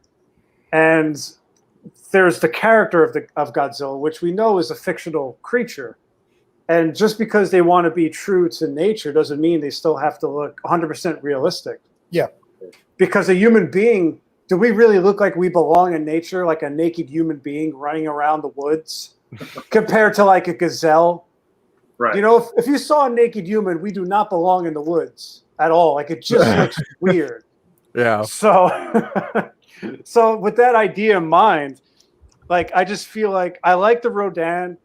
I like Godzilla from the profile. Mothra was good, and I like Ghidorah, but I feel like they're missing personality in their faces mostly. Really? I really like they can act, they can emote, but I really think that there's just certain touches of ornamentation that these creatures should have had. Right. The one thing, I don't know if this is the way to say it, but the one design aspect I would like to champion that they did for King Ghidorah and King of the Monsters was his wing design. I was really afraid that they were just going to give him like a Game of Thrones dragon wing kind of look. Yeah. But the fact that they gave him like the one big arm and then like the series of spines growing down his sides, but then the end of that one wing like fanned out, so it still looked like a functioning wing, but it also stayed true to the design of the original character. Yeah. Yeah. I thought that was pretty good. I think. didn't- Oh, I'm go sorry, ahead, man. No, you go ahead. I didn't like that they gave him that power to absorb Godzilla's energy when he wraps his neck around him and he's like absorbing his radioactive core. Do you remember that scene at the end? I do. Yeah, Of course. I had no problem with that. I don't know. The purist in me wasn't crazy about it. It was like Kaiser Ghidorah shooting his beam and pulling up Godzilla, like the Space Godzilla Corona beam and throwing him around. I'm like, I like the idea that he shoots it up and it lands on the ground, but like to pick him up with it, just, I don't know, it's kind of goofy to me. I mean, but they're called gravity beams. We're seeing them kind of do what, you know, the namesake is. Yeah. I guess so. They weren't there in the Showa era, so that again, that's the purist in me. No, you know, dude, like the purist in me, like when the scene in 2014 when Godzilla first uses his atomic breath, like that was like, it's funny because I saw the movie in theaters maybe like 3 times, I think, and like the audience went nuts every time, which was kind of cool. But the purist in me was like, why is his tail glowing? It usually starts from his like lower back. It's not his tail. Yeah, you were talking about like how like with like the designs like they with especially with like they're lacking like some of that like character basically or like or personality is what you guys were getting at with Monsterverse guys. But like I think like what's kind of surreal to me too is like they rendered them to look so realistic, but specifically the scene in 2014 where he kind of looks at Aaron Taylor Johnson at that one, like when he falls down. To me, like that's one of my favorite shots in any movie ever, which is like kind of a weird thing to say because like I don't think Nick likes that, but like to me I like that so much because like to me it's like they took this character but like they made him like emote without making it look too anthropomorphic. So it was like kind of like this like surreal thing where it's like, oh my god, like he has like so much expression, like even in like the as small as his eyes are, like I felt like I saw, I don't know, I feel like Godzilla had like a soul, like you could see that scene totally took me out of that movie when really when he looks at Brody and Godzilla's got this look on his face like Mondays, right? What the fuck? Edwards said on Twitter when they did the watch along like last month, he said he did that because he wanted like the two main characters in the movie, Godzilla being the main character and Taylor Johnson being our point of view. He's like that's the first time they actually physically kind of interact at all in the entire movie. To what end? On a personal level, To what end? Like, what did that give to anything? Well, he justified it, and he's just like, he needed his main character, being Godzilla, to interact with some of the other human characters in the movie. He thought that was such a weird, imagine making a Michael Myers movie where Michael never encounters, never has a face-to-face with anybody else. Yeah, but Michael Myers isn't also 400 feet tall. Right. Well, like I'm telling you the director's reasoning for that scene. Oh, no, I get that. I just think his reasoning is ass. They like, first off, they flat out lied about that because I remember like, because I was following this stuff like religiously, like when they were doing like interviews and stuff like that. And Gareth Edwards flat out said, "Yeah, we made a conscious effort to not make Godzilla look at anyone in the movie." That's a straight up lie, because like that's like a key moment in that movie. Right. I don't know like what they were trying to convey too. Like I mean like Gareth Edwards was like saying for like from like a story standpoint, like it he wanted to cram that in there. But like I feel like it was also kind of like supposed to be like symbolic, like hey, we're on the same side kind of thing. Too. I don't know. Well, I think you can. I think you can argue that's in an alternate universe anyway, because the boat with the atomic bomb was only out there for 10 minutes. Yeah, before it exploded, and everything was, everything was okay. Right. That was actually one thing I was really hoping that they were going to retcon in King of the Monsters, because the end of that film when they just put the nuke on the boat and it's like still in San Francisco Bay. Right. And like the wind blows eastward, so all that shit would just be going across the continent. So I was really hoping that in King of the Monsters they were going to be like, why is Godzilla's dorsal plates all crazy now? Why is he bigger? Why does he look different? I was really hoping that they were going to explain that, like, oh, when he was resting at the end of 2014, his body absorbed all the radiation from that nuclear blast, and that's why San Francisco and everything else was fine, because Godzilla was there to absorb that, and then he, slightly mutated as the years went on, and then, lived it off in the ocean. But no, they're just like, yeah, nuclear energy is great. Yeah. Well, don't they like show though, like in like during Vera Farmiga's PowerPoint presentation, where like they show like isn't like it kind of like hinted that San Francisco is kind of abandoned right now in that universe, because like all like the stuff is like growing on like, was that San Francisco? Am I remembering that wrong? That was one of it, but that was to prove their point that like wherever the Titans go, the new life comes in. Yeah. But the fact of the matter is, aside from the Titans that fought there, you still had a nuclear bomb that went off in the bay. Right. Like there should have been a blast. They were, because they hype up like, oh well, they tried that in '54 and it didn't work. And the one guy's just like, yeah, but that was megatons, not kilotons. Yeah. And I mean, there should have been repercussions from it. Yeah. The thing that bothered me, it takes over 10 minutes to get over the Bay Area Bridge. Right. And, right. So I mean, that was my biggest problem with the film. that and Gareth Edwards' cuts. It just drove me mad. You know, when Godzilla first appeared at the airport. Oh It's yeah. like, all right, here we go. Yeah. And then you don't see Godzilla for what, another 10 minutes? I mean, it was just No, not even. Like he Yeah. Oh, he longer. shows up at the hour mark, exactly an hour, and then he shows up at the climax or at the ending of the movie, pretty much. Yeah. it's like what? Yeah. But But that intro in Hawaii was like one of the greatest Godzilla entrances ever. Yeah. And Yeah. then they give it to you, and you're like, "Oh my god! Like I got a Woody in my pants." And then what happened? There's the Woody. It's gone. Yeah. And you're sitting there, like, what? And then you see it on the TV, and I'm like, "This sucks." You got blue balled, yeah. You totally Yeah. got blue ball. I also felt that, and I mean, I guess this was in part because I feel that movie focused way more on the Mutos than it did on Godzilla. Yeah. I was really expecting more interaction between Godzilla and the military. yeah. Yeah. Like straight up jets shooting shit at him, tanks firing off at him, not like, oh, he's here, the tank shot him, and then he kind of walked in the opposite direction. I really wanted to see, like, holy shit, the wrath and fury of this ancient creature just making a joke out of all of our military capabilities. Yeah. Yeah. It had shades of 98 when they were attacking Godzilla. Like the way he just like took off and the bullets were bouncing. I'm like, what is this? It was dumb. Yeah, I'll never forget when I saw the preview for Godzilla 98 and there was some voice in the background that said, "He's too fast." I'm like, oh, Yeah. God, what Yeah. is this going to be? Yeah. I remember seeing that movie and feeling dead inside when I came out of the theater. I was like, what was that? I felt like I was at a funeral or something. It was terrible. That's a good Where comparison. the ultimate indignity was Puff Daddy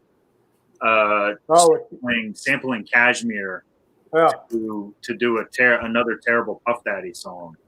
Yeah.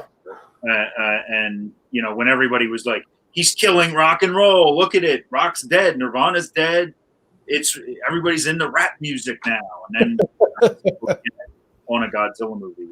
The thing about 98, I walked out thinking this wasn't even a good giant monster movie. Yeah. Oh. You know, if you'd taken it had some decent special effects. The soundtrack's one of my favorites, though. You know, that was spot on. That opening score for the main credits was pretty good. Yeah. Yeah.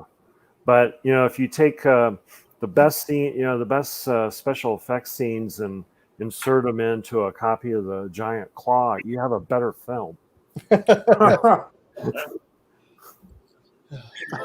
big as a battleship. Yeah. Well, Mark, I don't think you got a chance to chime in on it. Like, where are you with the monster designs?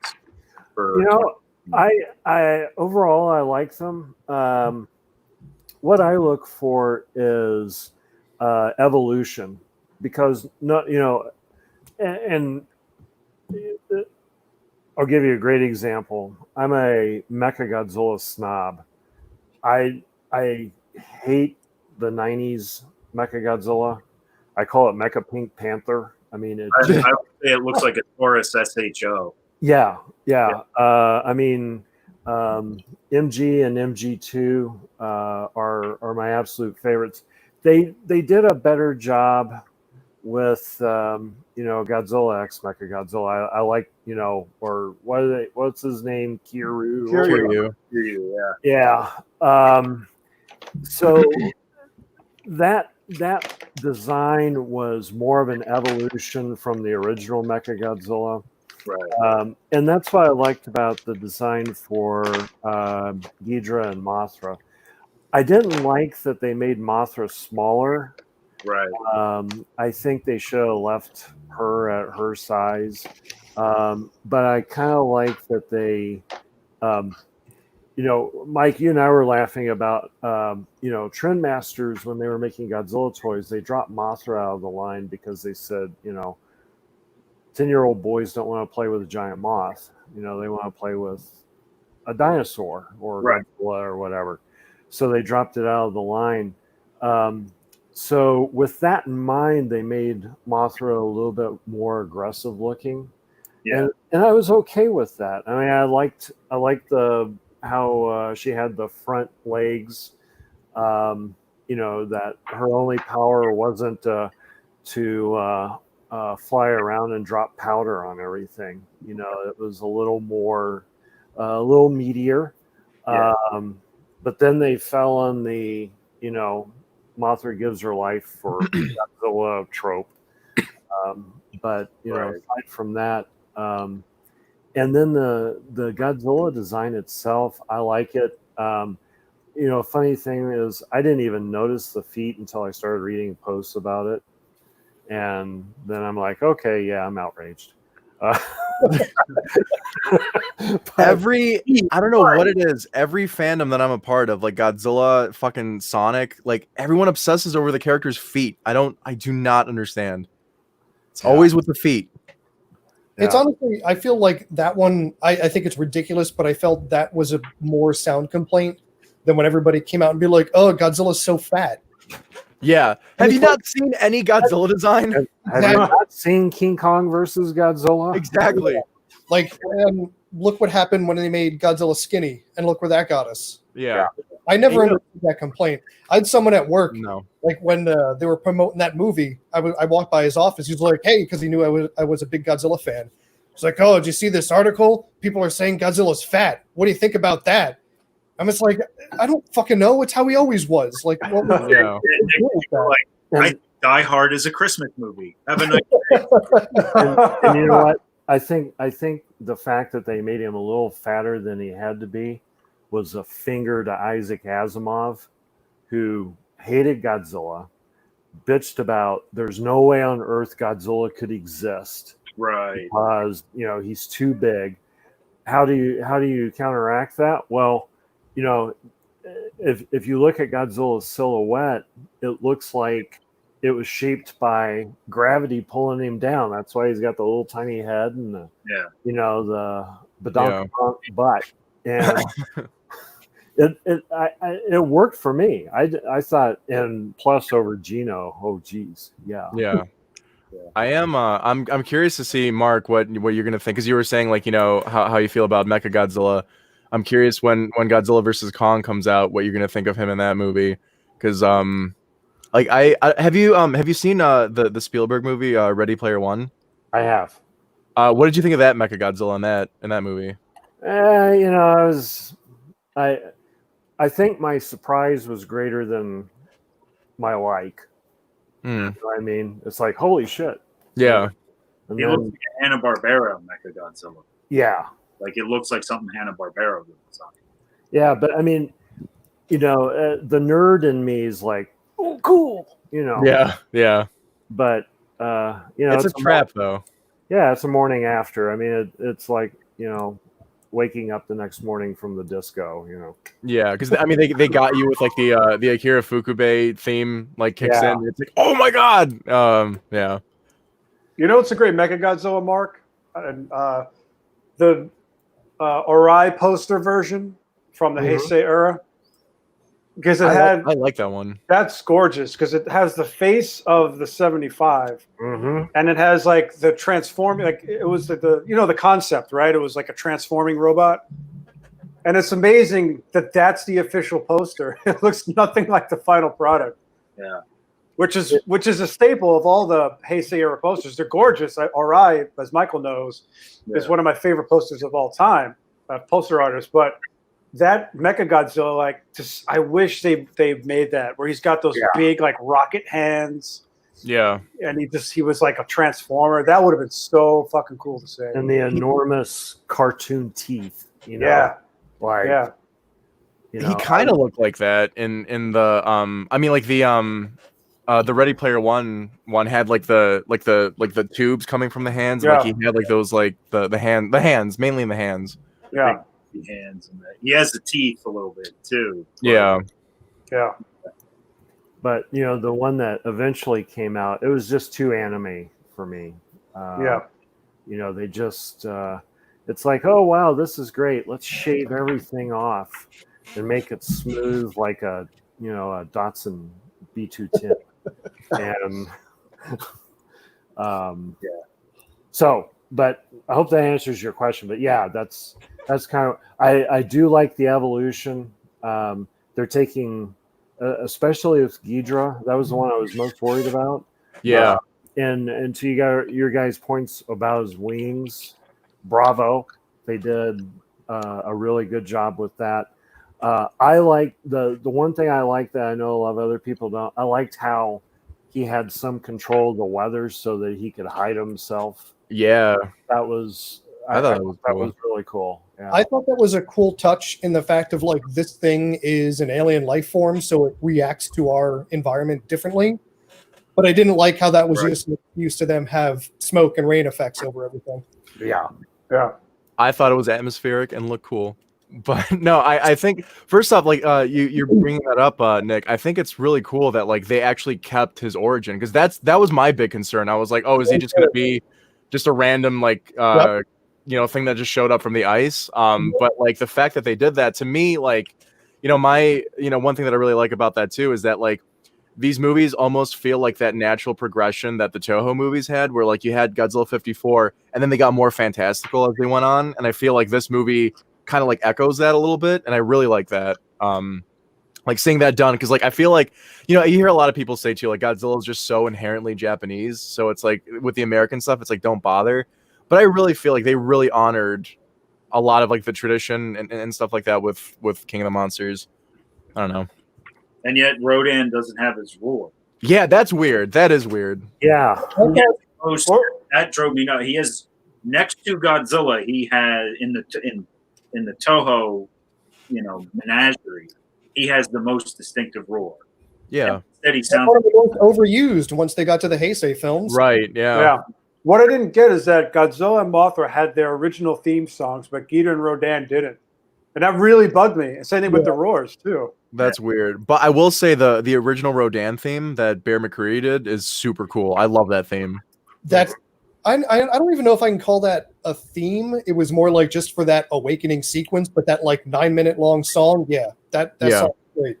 Yeah. So Rodan, but speaking of like what Michael was saying about Rodan's iconic roar, his theme music from not the original 56, but like the 64 theme and the 65 theme, I think that's just iconic in the world of Godzilla as Godzilla's theme.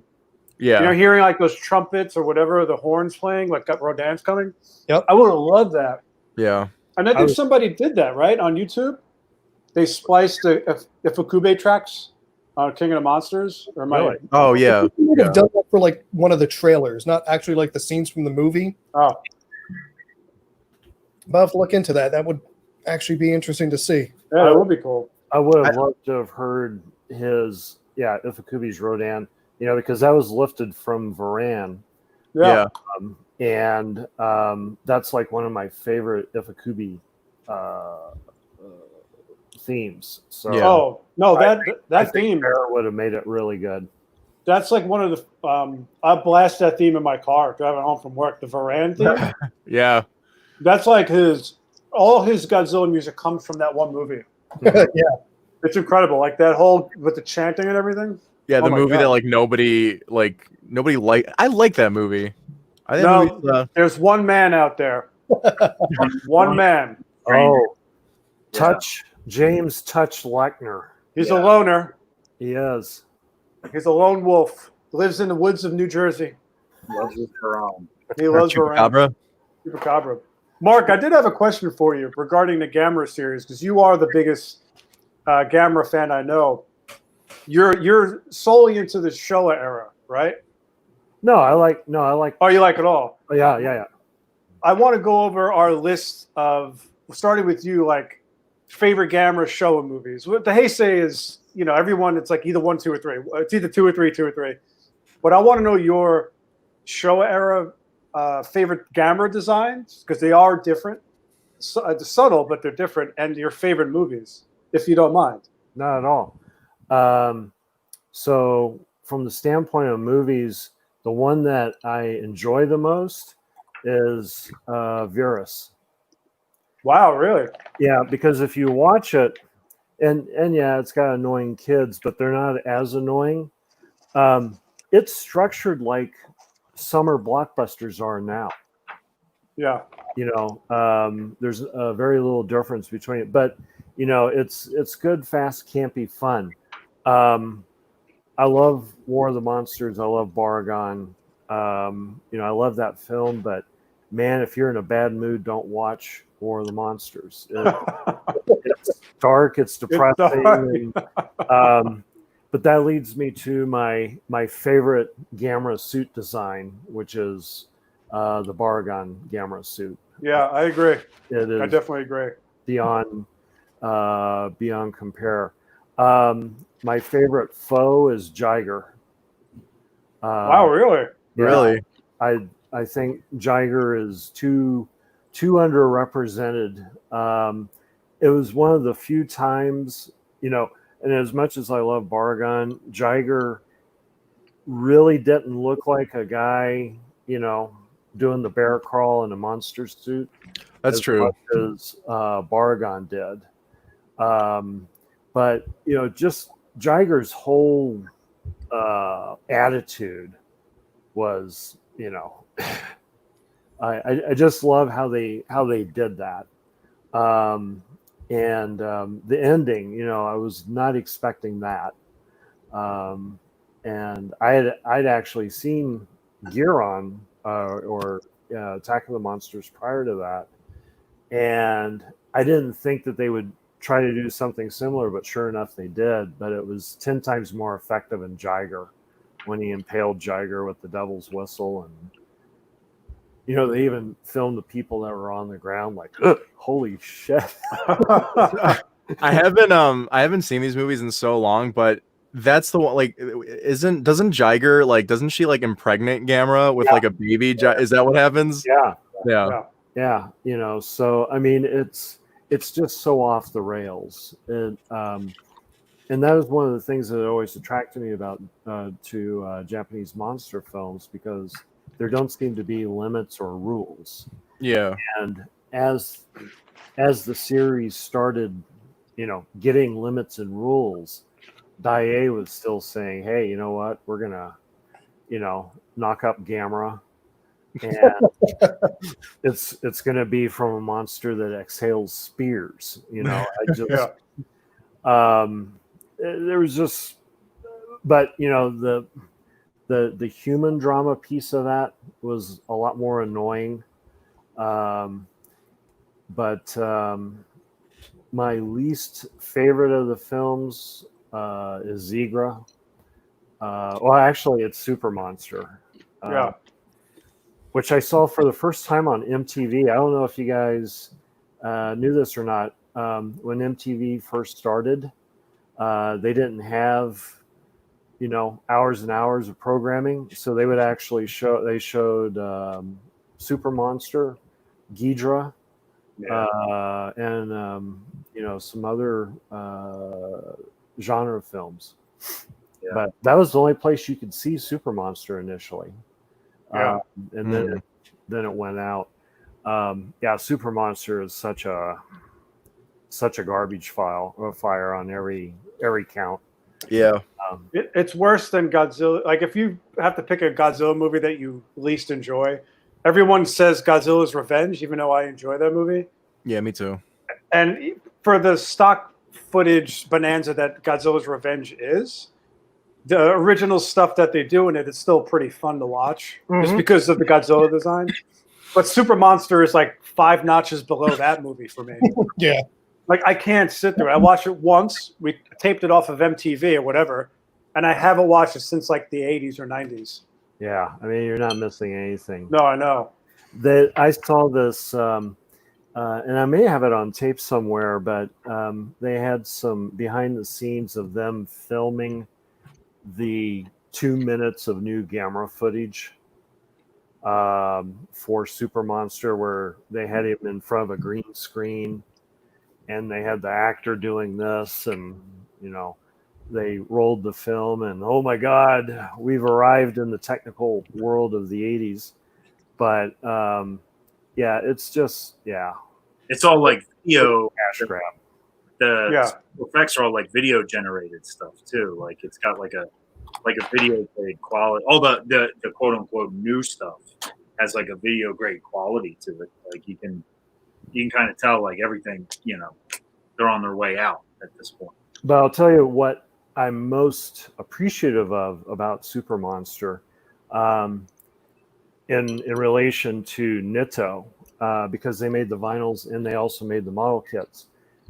So understand that the Nitto Gamera series of model kits is the longest running continuous set of tokusatsu character model kits.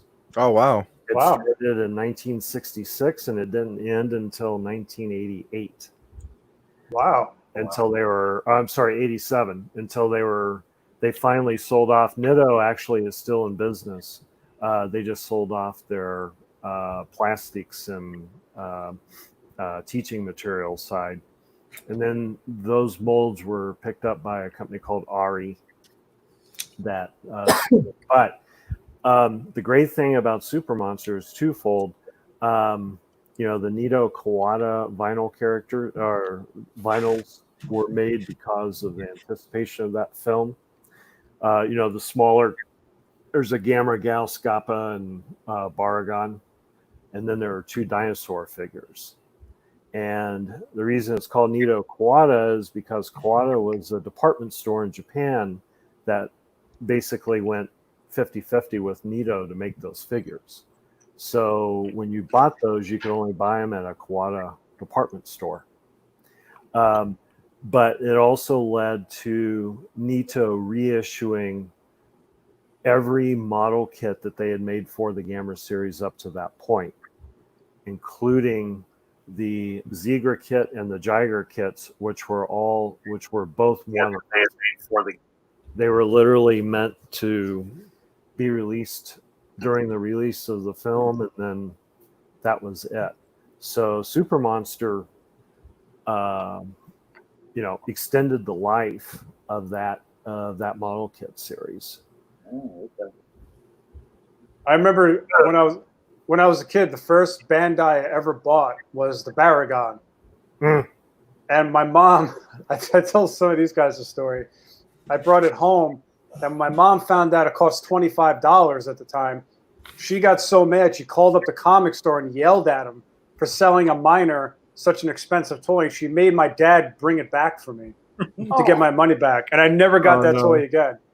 And then, like a week later, I got like the Bandai King Ghidorah. Like it didn't stop me. Like I didn't stop buying them. But that was my first Bandai ever, was the Baragon. Isn't that funny? And I remember seeing the Bandai Zigra and being disappointed because he had no legs. He had the fins. Yeah. And I was just like, why would they do that? They were trying to combine, I guess, both designs, the swimming and the standing farm. Yeah. And I remember just like, oh my God. And then they fixed it with the memorial box. But I was just so disappointed with that toy. There was some dissension at Bandai that affected Mechagodzilla 2 and Zegra. All right. So the Popey Bandai Mechagodzilla 2, any incarnation of it is total shit. I mean, it's just, it doesn't look like them, and the paint jobs are horrible. Yeah. Same thing with Zegra, and to a lesser extent, Gigan. It's like, okay, you guys, because you look at the series and you have Gamera and Baragon, which are beautiful. Gauss is really good too. The Giron is spot on, and the Jiger. But yeah, the first Zegra, it's like, what were you thinking? Yeah. And it wasn't even so much the pose, but the head is so wrong. Yeah. It's so somebody there at Bandai, and hopefully they're retired, really hate Mechagodzilla 2 and Zegra. You heard it here first.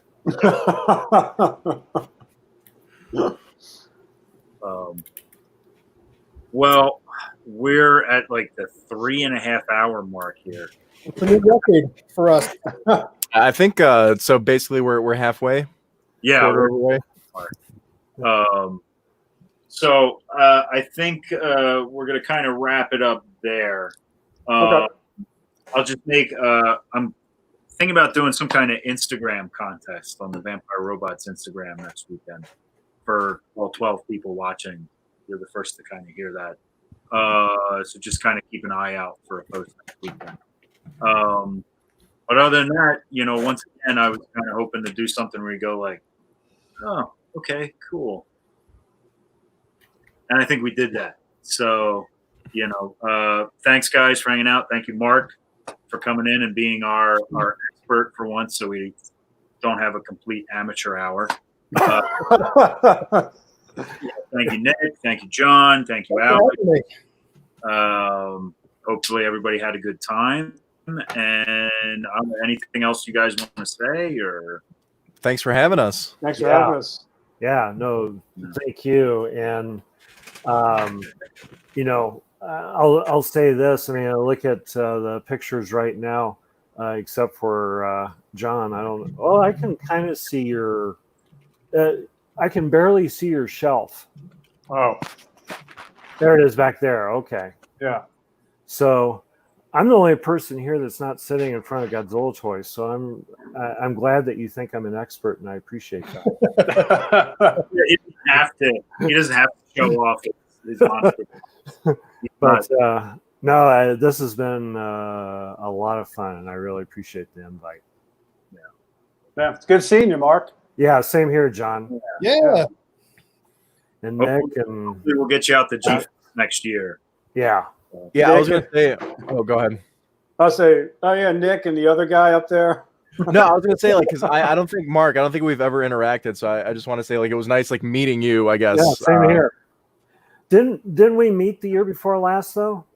I don't think I was there that year. Oh, okay. Yeah. You caught a stomach flu or something because Alex.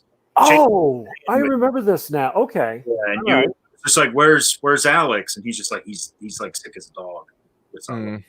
Don't expect to see him this weekend. So, well, you had the shits that weekend, basically. From all that pizza. There's a little. I'm trying to remember. I think that was a cover up because that's a different story. That's a different relationship. But sure. Yeah. Yeah. Well, I tell you what, I look forward to seeing you all again and meeting up at the Hofbrau. I think enough time has passed that John's not embarrassed about our last time there. So we weren't that bad when we were there. No, I don't think so. I don't think so either. I barely remember it. I thought I was reserved. Yeah. No, you were fine. You guys cause a ruckus? I guess so. Yeah. So, but all right, gang. Thanks for guys. Bye, everybody. Guys. Bye-bye. See ya. Do you know how to end the stream? You're still live. I'm just gonna